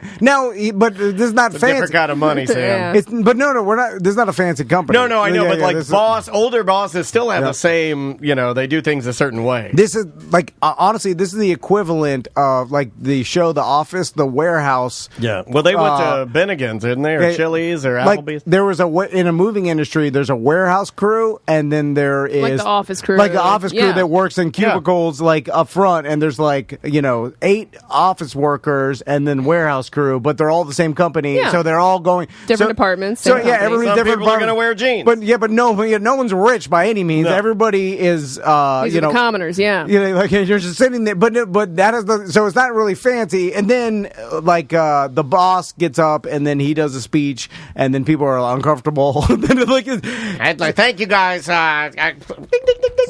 the funny thing, minute, please, is does this help morale? Does anybody look forward to this? Some people do, yeah. Do it really? Yeah, some people get lit and they just have the best time of their lives. I think some people they don't go out much, and it's a free dinner. That's right. Good. Free dinner, free drinks, and I don't think you get to dress up. Right? I don't think it was free drinks. I think you had to pay for your own drink. I think it was one of those set menus where like sodas and water, but if you wanted like a cocktail or alcohol, then you have to pay for yourself. At all the Clear Channel ones I went to, it was never open bar. You get 2 drink tickets, and it'd always be like you can get a Peroni, or they give you some garbage beer. You can get a Beck's because they're sponsored, and they just had a bunch of Beck's Dark or Beck's Oktoberfest as garbage. But that's a bigger corporation, which there's almost a obligation to do some sort of Christmas party because it's like it could also be good for marketing. It's not, I've always thought that we needed to do one, but we're so small, it doesn't really matter. It's like let's go back to Manny's. Would close down. They can't go back. Damn there. it! And Tony's on a boat. When are we going to plan it? I guess we could eat on the boat when he comes into port for 1 hour. Would this? Because if it did, what's that place he likes? Bang Chi or Chibang? If you guys told me, it's like, why is he hugging the logo of this restaurant?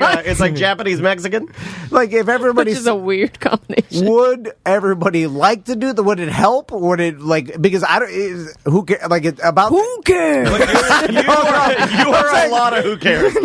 You're a lot of who cares. I know, and I feel you are a lot of who cares. You're like nobody likes it, and you say that all the time. And there are tons of people. I'm not saying me. I'd like if we all went to a burlesque show. I'm not saying me. He can't without getting a boner. Come on. I don't think you could sit there without being like. But if we went to a show, would it be like? This is I'm like happier to work here. I don't know. You would. Nothing makes you happy. Like we can literally take you to anything. It makes me happy. Right If it makes you guys happy, it would make me happy. But I feel like if we do that, then everybody's kind of like, oh god, like if you're obligated to go. What it is. Yeah, it does depend on what it is. I think if we did, and then like, we're paying the bill $800. They were like, well, is this worth $800? Everybody's not really into it. Well, it's Olive Garden for Christ's sake. I mean, step it up. If you took me to Crest. If you took me to, like, a fancy-ass I had a great time at Christner's. Take me to Morimoto. We had magic. We had delicious food. That was the best company thing we ever did. We've only done a handful. I think I remember all of them. Well, the first one we ever did was Ale House. The first one we ever did was Ale House with Ross. I was at that one. I got a zinger salad. You got a zinger salad. Then then we did a Manny's. Yeah, we did Manny's. That's the prime rib. That's delicious. when Tony dressed like a Hawaiian vampire because he had jet black, slick black hair and a Hawaiian shirt. And Butler walked in on Tom signing the Christmas card in the bathroom at the urinal. So there was pee on every Christmas card. On every card and a little sprinkle in it. Then I got up and handed out the Christmas cards. That was embarrassing. That was embarrassing. And then that was at our year, peak too. That was when we climaxed. Like, that was at our popularity peak. But then last year, everything got weird with Butler walking out, so we didn't even have a Christmas party. Yeah, oh yeah. And then we all got COVID. Did he walk out last year? Yeah. Last December. We should invite him to the new Christmas. If we have a Christmas party, we should invite him. No, but he's been coming to all our events anyway. Yeah, that's true. But I'm wondering with all these Christmas parties, because they're all happening, what's the ratio, what's the percentage of people that want to go and people that feel obligated to go because they feel like they'd look bad in front of their bosses if it didn't show up? Or, you know what I'm saying? It's like case by case for me, because if Samantha were my boss and she said, hey, no real obligation, but we were thinking for the end of the year, I'd buy some drinks for you guys, and we're all going to District Dive because there's a sports-themed drag show. Okay. Right? Loose, funny, different, cold drinks. That's it. Okay. You know what I mean? Like that's like, and if that sounds fun. Yeah. See, I'm putting this as if Sam were the boss and she said, for my employees, that's what we're doing. I'd be like, oh, that's pretty cool, and no obligation to be there. Just if you want to be there, great. If you don't, that's great. But we're doing this. Because that's the thing I hate doing, is taking away people's time. Too fun. Too fun. Because where do I get to give my speech? Pee on your card. Like, where do I feel like I have the ultimate power over my employees? There's a spectrum, right, of Christmas parties. So, like, when I used to work... I do want to do one of the ones like what Linda, when she was working at Clear Channel, the ones where you step in the front, you ding, ding, ding, and everybody's freaking scared of you. When I used to work at, like, shut up, you're getting fired, you pieces of crap! At essentially That's what I want. All right, now I used to work at essentially a like plastic factory, basically, the quote-unquote Christmas party was during your lunch break. We all had to sit in the cafeteria together around these tables where they raffled off quote-unquote prizes that was just cheap gifts they got from Sam's Club because our boss had a Sam's Club card, company card, and it was just trash every year. Yeah, it's 1,000 Instapots. That's embarrassing. 500 Instapot minis. Yeah. See, it would be better in that scenario and to do nothing, I think right? we maybe got like Sonny's barbecue, like catered or something. Hold on, I will eat. I don't even think it was Sonny's. I will honestly. eat some I think mediocre it was some barbecue. Trash. See, okay, I will eat some mediocre barbecue. And some people didn't get anything because again, it was just a raffle. So some people got stuff, some people got nothing. I flip flop back and forth because because in that scenario I'm like, why not just do nothing or give everybody a bonus or something, or a $25 gift card or something like $25. This guy, goddamn, we got Scrooge. You give your kids more than that for the tooth fairy. Yeah, so that's you'll buy his son's $10,000 e-bike.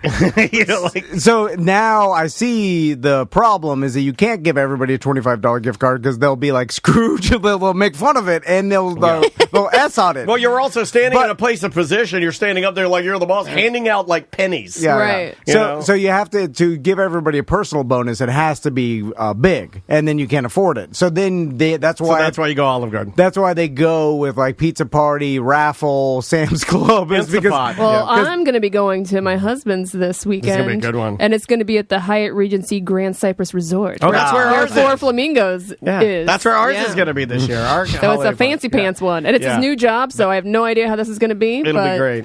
It'll be great. He said that his boss told him that it's like the highlight of the year for everybody. Oh, okay. So burlesque. he big D's it. He gets out there. We'll never be able to do this. Oh, yeah. But that's the height of, because it's the. Well, we missed our height, I feel like. No, we missed it. We missed it by like a couple of years, I feel like. Right before the pandemic, we were like... Now, here's the thing. You could, when we could still throw a fancy Christmas party. Andrea had some good ones working at IKEA. They rented out Hard Rock Live. That's cool. Yeah, and we went there, and then they had and they're like, it's like on stage, they were like, ladies and gentlemen, The Fray. And then, they rent some real band. Right. Sister Hazel, you've got some, I'm not talking top tier amazing, but they'd pay for got the hits, good ass band, and you'd be like, "Oh man, this is awesome." We should find out who in town has the best Christmas party. Like Morgan and Morgan. Come on, you can't even you got Taylor Swift. They fly Taylor Swift in a helicopter. She lands. She plays like 3 songs. Bye, y'all. Flies out of there. He's dressed like Santa Claus. He's throwing buckets of money on everybody. Is that what happens? I don't know. I'm just imagining it's something close to that. Or Newland's got crazy. He's pouring champagne in his eyes.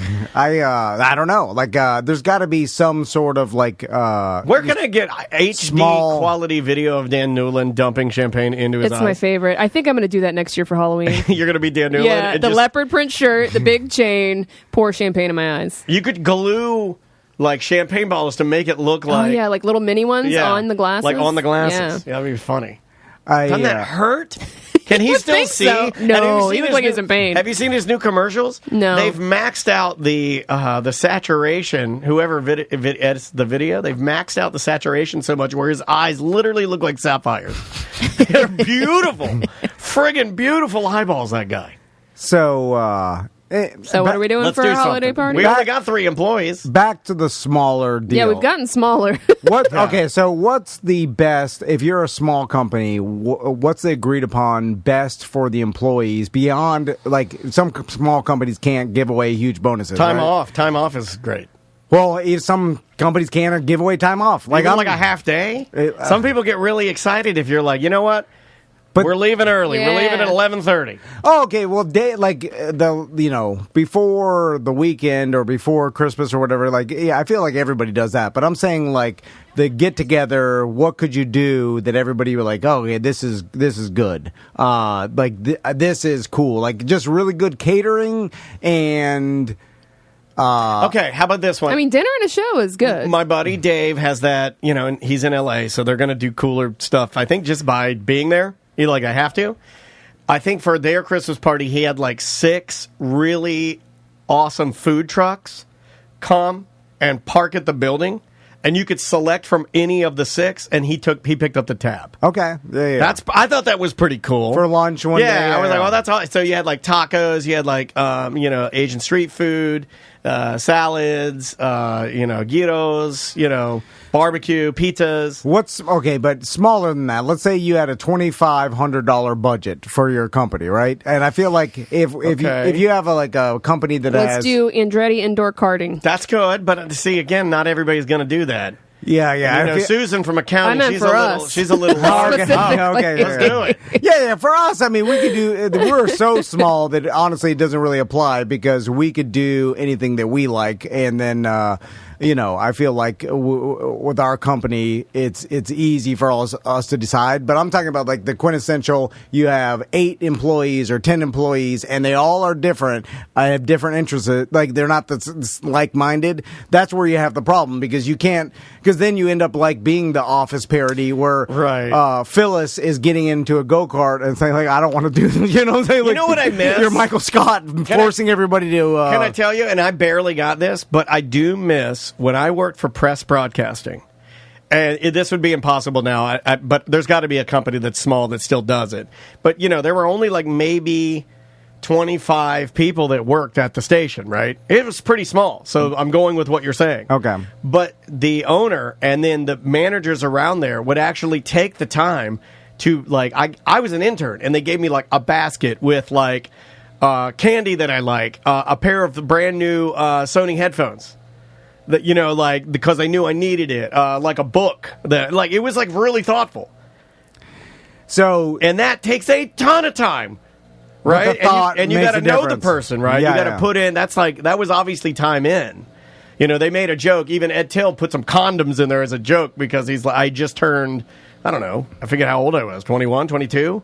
You know, and he made some joke. He stuck some condoms in there, to embarrass her. It was like, but it was a very personal, like they had to know me type of gift. Yeah, if I'm the boss, ain't nobody Most got time companies, for that. they don't know everybody's You're right. You're right. I But don't- would it? I'm going with his question. I don't even know what to get some. But I'm going with his Oh my God, question. let's- Would it matter to you if we had 25 people that worked for us in this day and age, when I do feel like the pendulum is swinging backwards to customer service and your relationships, right? We always talk about that. Yeah. Our company is basically held up by relationships with BDMs, relationships with our clients and watering holes, right? Yeah. Would it work now because it's not... It's a commodity. Not a lot of people do it. Would it work now if you had that kind of company to actually take the time to find out as much as you can about all of your employees? It's exhausting.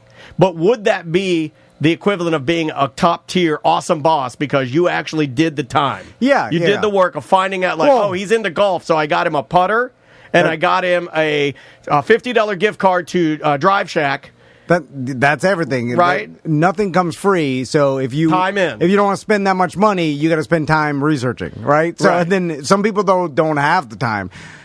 Like And, you would do that though if we were in a different scenario. I can see where you would know how much Sam likes Disney or Buccaneers or something else that she's into now, like a different podcast that she listens to, and you would go and you'd get the T-shirt from the podcast, you get the gift card to the Disney store, pack it away, send it over, and then the person would be like, "Oh wow, this is a really thoughtful gift." Do you think that still moves the needle? Bart has given me multiple Disney Christmas gifts. He gave me a Christmas ornament. He gave me a Disney gift card. It does make a difference. does. Does it move the needle for you when you see stuff like that? Well, yeah, because you realize, that time in, you could recognize But it, right? that's a craft. That is a skill. My dad was really good at that with his clients at the end of the year. He'd know all about them because he's a chirper, right?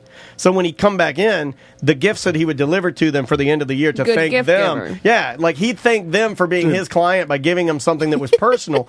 But That's why rich people have really good assistants, because Yeah. assistants do that. Assistants will figure out all that back work, and they'll do it, and then the person, that's The what you Twitch pay. chat is saying you're going to get me a Bucks tube top. I like Hey, that. Sam, I got you a Bucks tube top. Go They Bucks. sell those. I like They a sell tube them. top. I don't think they got them in your size.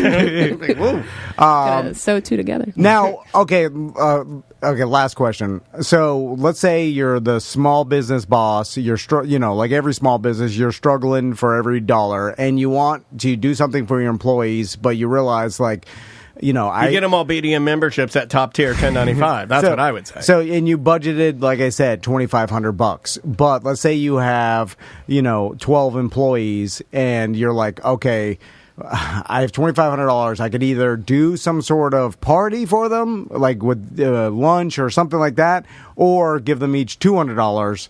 And so, which do you think the employee would rather have? The catered lunch, because a catered lunch for 12 people would be Give me the $250. Okay, so I'm wondering when does the money trump the actual experience that you're trying to? Or- I think it's person to person too. You're right. Yeah. What if you go and you basically sit hard. down with all your employees and you're like, we had a rough year. I am personally taking a pay cut. And my Christmas bonus to all of you is that no one has to be fired. Oh, I don't like that. Yeah, I wouldn't believe that. I'd be like, you're You lying. cheapskate. Or you're like, I saw your Instagram. That's right. You were a Seychelles You went to Island. Hawaii. You went to Hawaii for a week this year. I can't say that. That's not that's on my why Instagram. social media screwed up all being a. You stayed in the rich actual- boss. You stayed on the volcano. It scrooged me. You can't let them see you swimming in gold. Yeah. That's true. You got to do that in private. You can't even record sound of that. You just got to keep that in your mind. Yeah. You can't tell no one that. You have to live. Yep. Keep it in your mind. Yeah. You have to make them think like, oh, this guy's struggling. You can't show him. You idiot. All right. Bye-bye. Welcome to A Corporate Time with Tom and Dan. I'm Tom. I am Dan. Samantha, our producer, is here. Hello, Sam. Hello. What do we? Anything to plug? We're getting good at this. We're getting better at the plugging. You can order any piece of merch as long as you order it before, I believe, December 16th, and you can get it before Christmas. Eric will send it out, and I'd get it now before the inventory gets low, and then you don't get your size and all that stuff. Yeah, I mean, we had that happen even at the Bad at Business Beer Fest, where people snatched up so many of the hoodies that we were running out of sizes. So. We don't order that much because, of course, we're not a apparel company. So it's like we order a little. We will be though. Soon we will be Pretty much. an apparel company, and I don't want to make any predictions, but Adidas, we're coming for you. Coming for you. And if you want tickets to any upcoming Solar Bears game, you can get them through our site. We're section 118 at tomanddan.com. Get your tickets through there. We'll be there December 16th. So a friend of the show and new bar and restaurant owner that is now currently open. Yes. The Salty Sisters. Yes. Tiffany Martin. Hey, I'm here. Woo! So I follow you on social, Tiffany, and me and Daniel have frequent talks in the morning. Where is this going? Yeah, I don't know either. It sounds creepy to me, though. We 2 days a week, I have to take my son to cross country, which involves me getting him to school. Which is a country bar that he goes to. They take line dancing classes. Did you guys ever take that when you were in 5th grade? Line They dancing? made you take line I'm too old. I'm too old. They didn't have line They dancing. did it when I was a kid. Yeah. Everybody says that. We never had that No, in my school I was too either. old. We had FFA.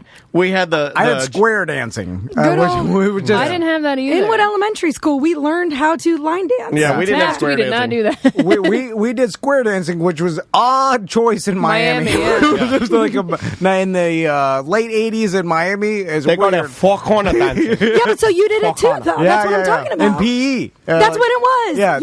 Part of it. That's the problem. But This guy these was two square didn't have dancing in it. No, PE. I They didn't have it, and we did. That's weird because I hear that a lot of people had it. I don't know why. But Makes no sense. anyway. Were you guys all in a one wooden schoolhouse? I was. So anyway, okay. So you take him to cross country. Yes, and then in the morning, I get here at 8 instead of 9 in the morning, and so me and Daniel have the Tuesdays and Thursdays. That's our discussion time. We do a lot of chatting. That makes sense. We do now. a chatting with the masters with ourselves. And then I come in, and then you guys bombard me with all your kooky ideas. And I'm like, what the hell's been going on? It's always Tuesday and Thursday. Jesus. Yeah, you're right. Now it makes sense. It's And we Kooky Tuesdays and Kooky Thursdays. And then we tell Tom's like, so I've been thinking. I'm like, oh, God. Yeah, there's we're like, a you're going to bunch- do a best of Samantha, but it's things It's you all hate. terrible things. we'll re-traumatize you by listening and to you're- horrible things. We're going to make you cut your own worst of. Yeah. Oh yeah, that was one of the ideas. Yeah, Anyway, that's an actual idea. so You're like, I know we don't have much time, but here's more work. and often in those discussion times we bring up, I wonder how stressed out Tiffany is right now Because we're stressed out, and I'll just be like, but can you imagine Being a bar owner. running a complex of a bar? Yeah, a huge bar and restaurant, the food, the restaurant, the bar, like keeping track of liquor inventories, the beer reps constantly. I don't the even liquor know reps, where to start. Staff. The Yeah. staff, the I don't city, even know where to start. I'm proud of you, but man, oh man. Don't bring it all the up. letters. See, that's all they do, Tiffany. They just re-traumatize you. They bring you in. Welcome It's to so easy. It's like Gosh, it's So easy to be a man. it lights back up. Anyway, Okay, well, let me just tell you this. You're right on, and I'm surprised that you, as like, no offense, an average person not being a restaurant owner, even understands that how many layers it really is. It's too many. Well, I see. The inventory part of it, I suffer from anxiety. The discussion this morning, I'll give you a real one we talked this morning. You and I were talking about it, and I said, it makes I showed him, I had goosebumps. I go, thinking about how much, something simple, how much hamburger meat or how much steak that I'm going to grind, whatever, how much potatoes. I don't know what to do. I don't know how to start. Do I Google that? I went, like, after the food trucks came, our first week. So we opened during the art festival, which in Cocoa Beach is like their Super Bowl. Yeah. So Yeah. our opening weekend, which we wanted to be open by the art show, that was the goal. Right. And so a lot of things happened, push back. So it ended up being our opening weekend. And so that was a good thing because a lot of people noticed us, but it was a bad thing because we learned a lot. Right. And so we Trial by ran fire. we ran out of wings, burgers, buns. I mean, the main things. Halfway through Saturday night, which was like, so I went to every grocery store, and I'm like running down the grocery stores, like just piling things into my cart, just so that people won't say, well, they don't even have cheeseburgers. Right. And like our cook told us how much to order, but even he didn't know. So you've never been open. Yeah, nobody knows. You need a history, and why I know this, a little bit of this, and I only know a little bit. Is substantial sauce. No, I don't know anything from there. I learned how to steal from them. Oh my God! I just took a sip of Diet Coke. It's now in my nose. We learned how to turn off the register after a certain time and just take cash from customers and launder money. And just steal.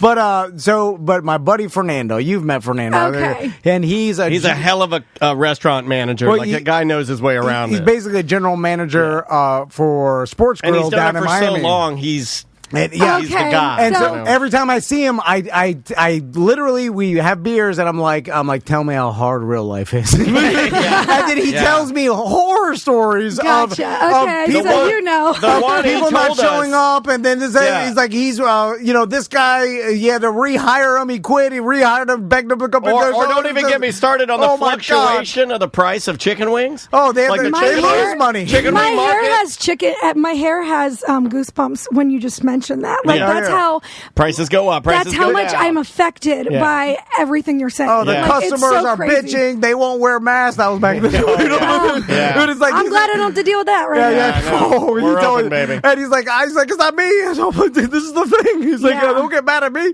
Anyway, and so he tells me a little bit about it and just how hard it is. And that's just the general manager. That's not the owner. It's his personal money either. Right. Yeah, exactly. Well, he's at the point where then it's so big that the owners, like at this point, they just have to make a decision. He does all the work, though. When you start a bar and restaurant, the owners have to do all this work, and they have to you learn how to carve it out, man. Because we wouldn't know who to even have for our general manager right now, and general managers get paid like $90,000 a year now. Which I mean, that would be all of our profit. You know what I'm saying? Like, we obviously can't afford it right now. Of course, it doesn't make any sense that you build that, but by building a successful bar and restaurant, it's an insane-o amount of work. And like you said, you're running to the grocery store because you didn't know that you were going to sell out of this particular product. So all that comes with experience, and and I'm sure 2 years from now it's going to be a lot easier than the first 3 weeks of opening. Yeah, so don't get calamari tonight is all I'm going to say, because on my text here,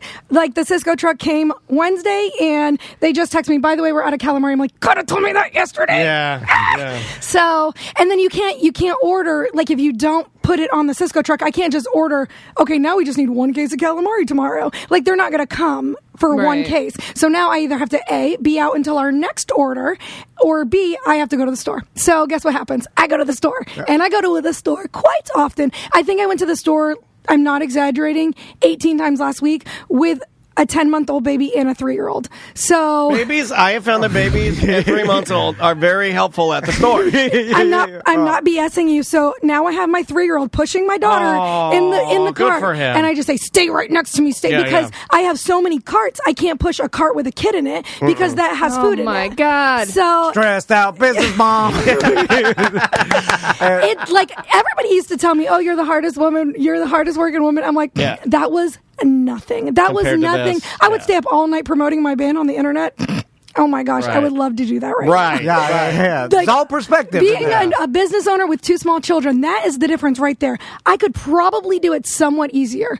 It's the 2 small children factor that really make it more difficult. Like today I'm doing the schedule, and all my daughter wants to do is sit in my lap the whole time, and I'm like, just give me 5 minutes, can I finish the schedule? Then Tom makes you come all the way over here. Drive all the way over here. And then she's like, can I do it Zoom? And you're like, no. You have to physically be here. So I can awkwardly hug you in the lobby. It's better this way. I need my one hug. How else am I going to squeeze you next to me? No, this is actually nice, because it's like a time where I have a babysitter for like 2 hours. Yeah, you probably promised her some of our calamari too. I'm taking that home, sir. But now you used up your one babysitter favor. I know how it works. My dad has done everything from hanging every Budweiser sign to watching my kids. So again, always shout out to my dad. But there's no way I could do this without my dad. Like, no way. I wouldn't want to, but it would be impossible. I wouldn't even attempt it. Is he your general manager right now? Pretty much, yeah. No, like even the staff Rick's all the know best, Rick. yeah. Like, Now Rick, we need something. Well, and he's the most reliable human being on the face of the planet. Yeah, yeah. So, I mean, Also, I knew he'd pop up. I mean, Oh, yeah, I he know. owned the bar at one time. He You know, did, like, so yes. he knows. And you know what's so crazy? We just saw a flyer from when he owned Maui's, and you could get 10 chicken wings for $8 there. Oh, my God. Isn't that crazy? if we could get that right now, I would leave this interview to get that. Yes, I would. That's Yeah. an impossibility. 2006 prices? What is it? Well, yeah, that's when he had it. Crazy, man. Yeah. Yeah, because I was like, so what were your sales at the end of the day? He's like, I don't even remember. And then we tried pulling up some old sales,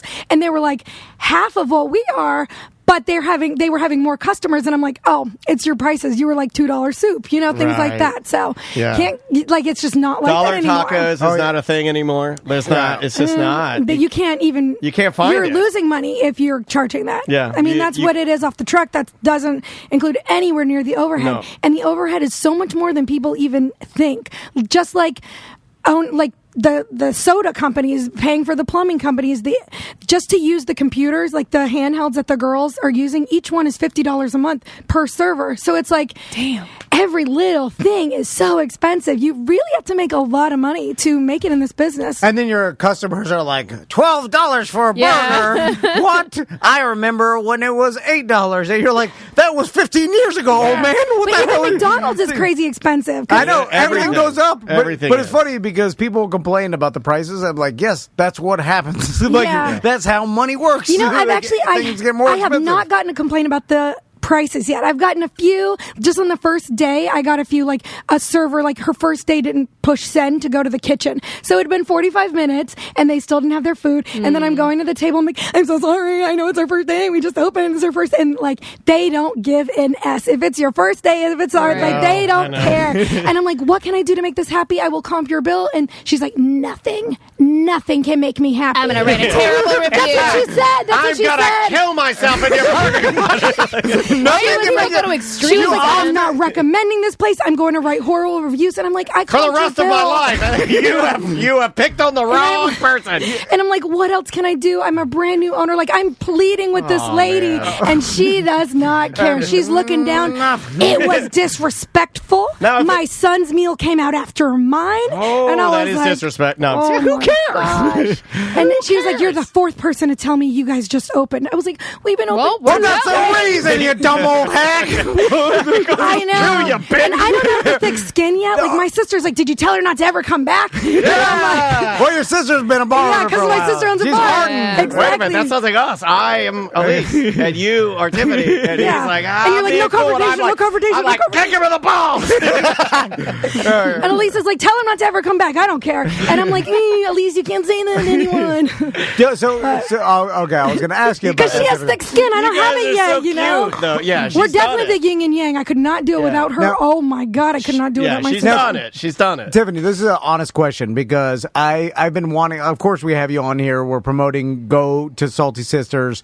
Check out Tiffany's bar. It's right there in Cocoa Beach. It's Yes, 24 North Brevard. So it's where the old Jenna's Breezeway. Everybody in Brevard County knows Jenna's Breezeway. It was famous for like 5 years, and then it wasn't really doing well for 2 years, and then we bought it, a couple months ago. So everybody knows where it is. But if you don't, it's 24 North Brevard, and it's now called Salty Sisters. It's me, my sister, and my brother-in-law that own it. That's fantastic. I'll put this out Thank there. you. Anybody who goes by takes a selfie, puts it on the BDM page, or the just And write a good review. hashtag to, Salty- Yay, thank you. Offset that bad to review. offset yeah. that dumb lady. We will I send don't even know if we you. have a Yelp yet, but Yeah. if we do, then write a good review, please. Man, trust me, you probably already do because people are nuts. Tom and Dan will send you a gift in the Yep, mail we if will. you just prove that you went to Salty Sisters. They're a watering hole now. Yep. I can't wait to. we got a plaque here. I was Swing supposed to give you by. that. You might. Yeah, We'll we dig did have around. one, but you were using it to do your kratom off of. Green don't talk now. about That's what you need for ultimate energy when you're running a bar is kratom. So I did think about this because there is a learning curve with every new business, right? Yeah. So I imagine like you're going to have your grand opening in January. January 14th is Okay. our grand Oh, opening. nice. And I'm going to try to make it out there, and we're going to try to bring as many BDMs for your grand opening. But I was hesitant in really pushing people to go out to your bar right now because I was worried that like maybe you were just you're still learning, working out the kinks, soft opening, figuring things out, changing the menu daily, changing the menu weekly. I changed the menu 6 times already, and then I finally ordered my hard copies. There's 2 spelling errors that I don't care anymore about.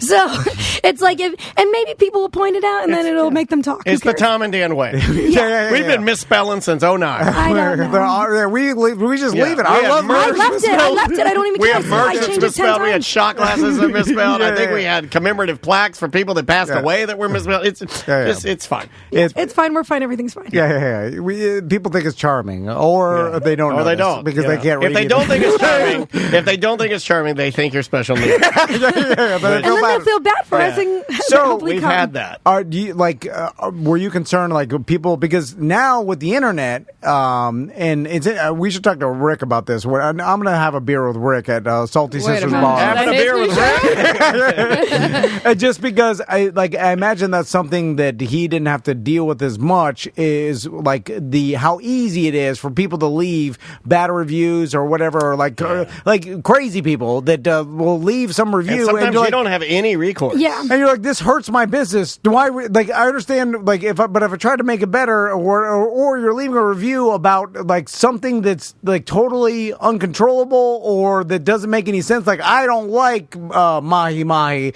Well, that's your personal. You didn't tell me this was fish. Fish. People will complain about the dumbest ass ever. Why weren't you open when the hurricane was coming through? So more people will be apt to go on and leave a bad review than a good review. And then when people go to Google it, and then look what happens. And I don't know if I have bad reviews, so don't try to go on and leave a bad one just because I was mean to you 10 years ago. No, somebody in the chat room actually made me laugh because they were like, just don't claim your Yelp, and then you don't have to worry about it. Okay. Well, but I guess people do use it to try and navigate the space. Let's, as a BDM family, just inundate Salty Sisters with good reviews so that crazy people can't ruin it. Because I feel especially or people that don't. We are a fair shake show. Won't give you any grace for your first couple weeks of opening. And there's we're still figuring things out. The service will get better or whatever. But people just are crazy and they're like, no excuse. But that being said, I am so shocked on how many people around town and word has spread how great our food is. So I was actually surprised about that. I thought maybe we won't come out with the greatest food. We'll just get by with bar food. But we did something completely different, and it's really taken off, and everybody in the area is talking about how great our burgers are. I saw some listeners go there and talk about how good the food was. It's bizarre how much the word is spread about our food being so great, because I wasn't expecting it. I was expecting, I saw, Tiffany from the radio there, and that was cool, or their drinks are strong because we know we're pouring a little bit stronger drinks, or we know that we have a great atmosphere because I spent so much time and energy with my family building it that way, but I wasn't expecting this about the food. So, although restaurant things the number one thing you should focus on is the food, maybe I wasn't, and it's surprisingly the best thing about us. So that's a I'm great kind of excited about it. Yeah, that's an awesome accident to have. Is when people are like, "Yo, this food is really good," and you're like, "Oh, wasn't thinking about that. That's really good to know." At the time, and then actually, one of your listeners started writing me about 2 months ago about when they found out that I first bought the restaurant. A guy named Brian, one of your listeners, started emailing me different. I think here's a picture of my teeth. I'm getting scared. Where this is going? Oh man! When someone says one of our listeners are emailing you, I'm just like, I've got the Weinstein bat ball sewn to my thighs. No, so he's just he's cool. No, it's a good thing. It's a good thing. I'm going somewhere good with this. So he starts messaging me all these options, and you should check out this burger and this burger and this burger, and they're really easy to cook. And but it's just the way that you cook them. So I started reading this advice and doing it at home and getting the books on these people that he was referring me to and watching their YouTube videos, and that's what we've been doing, and that's what's working for us. Nice. So it's actually and I told him that. I've texted him many times saying, hey, just so you know, you really helped us on a different level that you don't even understand. Because to get a burger basically to temp every single time, medium, well, rare, or whatever, people are going to complain. They're going to send it back. It's going to send our kitchen into a frenzy.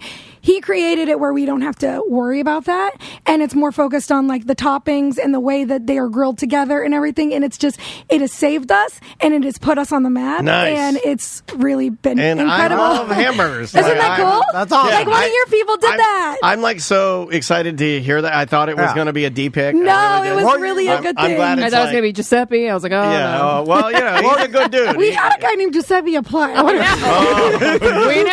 Oh, you know Giuseppe. Tom promised him he'd be your new general manager. He works at my friend's restaurant, like as their cook. Should we talk about this off air? It's fine. It's Giuseppe. He's a good dude. He's a good dude. I saw well, he. We love Are Giuseppe. you sure we're talking about the same Giuseppe? Italian juggalo. Oh, yeah. Okay. Hey, Daniel, Thomas said I'm going to be the new GM of Salty Sisters. It sounds like he's doing a racist voice, but it's his Wait a actual minute. voice. Are you- like the same. It's- Did he work there before a long time ago for our same chef? Oh yeah. He knew, okay. Giuseppe knows everybody. he knows everybody. Okay, then it is. He the also same has my Giuseppe. number. He's going to text me in a minute. He's like, hey, I'm on the show. Then I get to the job. Well, he told at first he's like, "Can you put in a good word? I want to apply for Tiffany's Salty Sisters." And then I was like, "Uh oh," and then I didn't. And then next thing he texted me back, he's like, "Hey, thanks, I got the job." And I was like, "Uh oh." No, okay, listen to this. I'm joking. Giuseppe, I scheduled an interview for him. An hour I'm sitting there. He doesn't show up to his interview on the first I knew day. that would happen. On the first day. And then I text him an hour later and I said, "Are you coming to your interview?" And I didn't even know you guys knew him. Here's a picture of Mikey. And he says, It's me. so 3 hours later, he texts me back, "Sorry, I had a family tragedy." Oh, that's what they all say. And That's what I tell my drug dealer when I'm running late. And I'm not trying to be mean, but like I'm if joking. you're gonna have a family tragedy, you kind of text the person like right away. "I'm so sorry. I'm not I'm gonna having make it." Yeah. Yeah, because I'm cool with that. But don't text me 3 hours later like, "Oh, by the way, I had a family You tragedy." told him to text him. Tom told him, he's like, just say family tragedy. It'll be fine. It always works. Yeah, family tragedy, and then they try food They poisoning. never ask questions on family tragedy. Yeah, People are it'll like, get you right "Oh." through. Yeah, don't. Smooth sailing. And it's funny because the 3 people that haven't showed up have all 3 used family tragedy. A lot of tragedy. And they're all like Giuseppe, Luigi, Mario. They're all Tom's Italian bookie friends. So then I If I said, know about it, like family tragedy is it? I like it. so I was excited because we How had many tragedies can you have? so nobody had A lot. applied at the point. So I was like, okay, I'm waiting for this guy Giuseppe to come, and then I talked to the. I'm glad I brought this. I talked to the chef, and he We were on talked his to me field. about Giuseppe, and we'll fine. talk off air what he said. But anyways, he works for my friend's company. Oh, there you Okay. go. He's So like, it's all good. I landed on my feet. Anyway, so I have people think we're missed you doing- so much. You're such good I have energy. so much fun You're on the so show, I awesome. swear. And I know our listeners are just itching to we're going to blow this place up. Yeah, make it awesome. We'll announce some. I'm putting all my eggs in your basket. Yeah, So- This is the only advertising I'm doing. Listen, Oh, that's why it worked for Gringos. That's what they said. I'm gonna really? make yeah, you we were the only people they said they advertised. rich and famous beyond your possible dreams. This is Because what the he last told- time I called I'm when the I needed Giuseppe like of podcast. Get ready for a lot of tragedy. Yeah, family imagine. when you text me, hey, where's everybody else? Where's my wildest dreams? Tragedy. Family tragedy. It works every time. That would be a great name for our new podcast when this one ends. It should just be called Family Tragedy.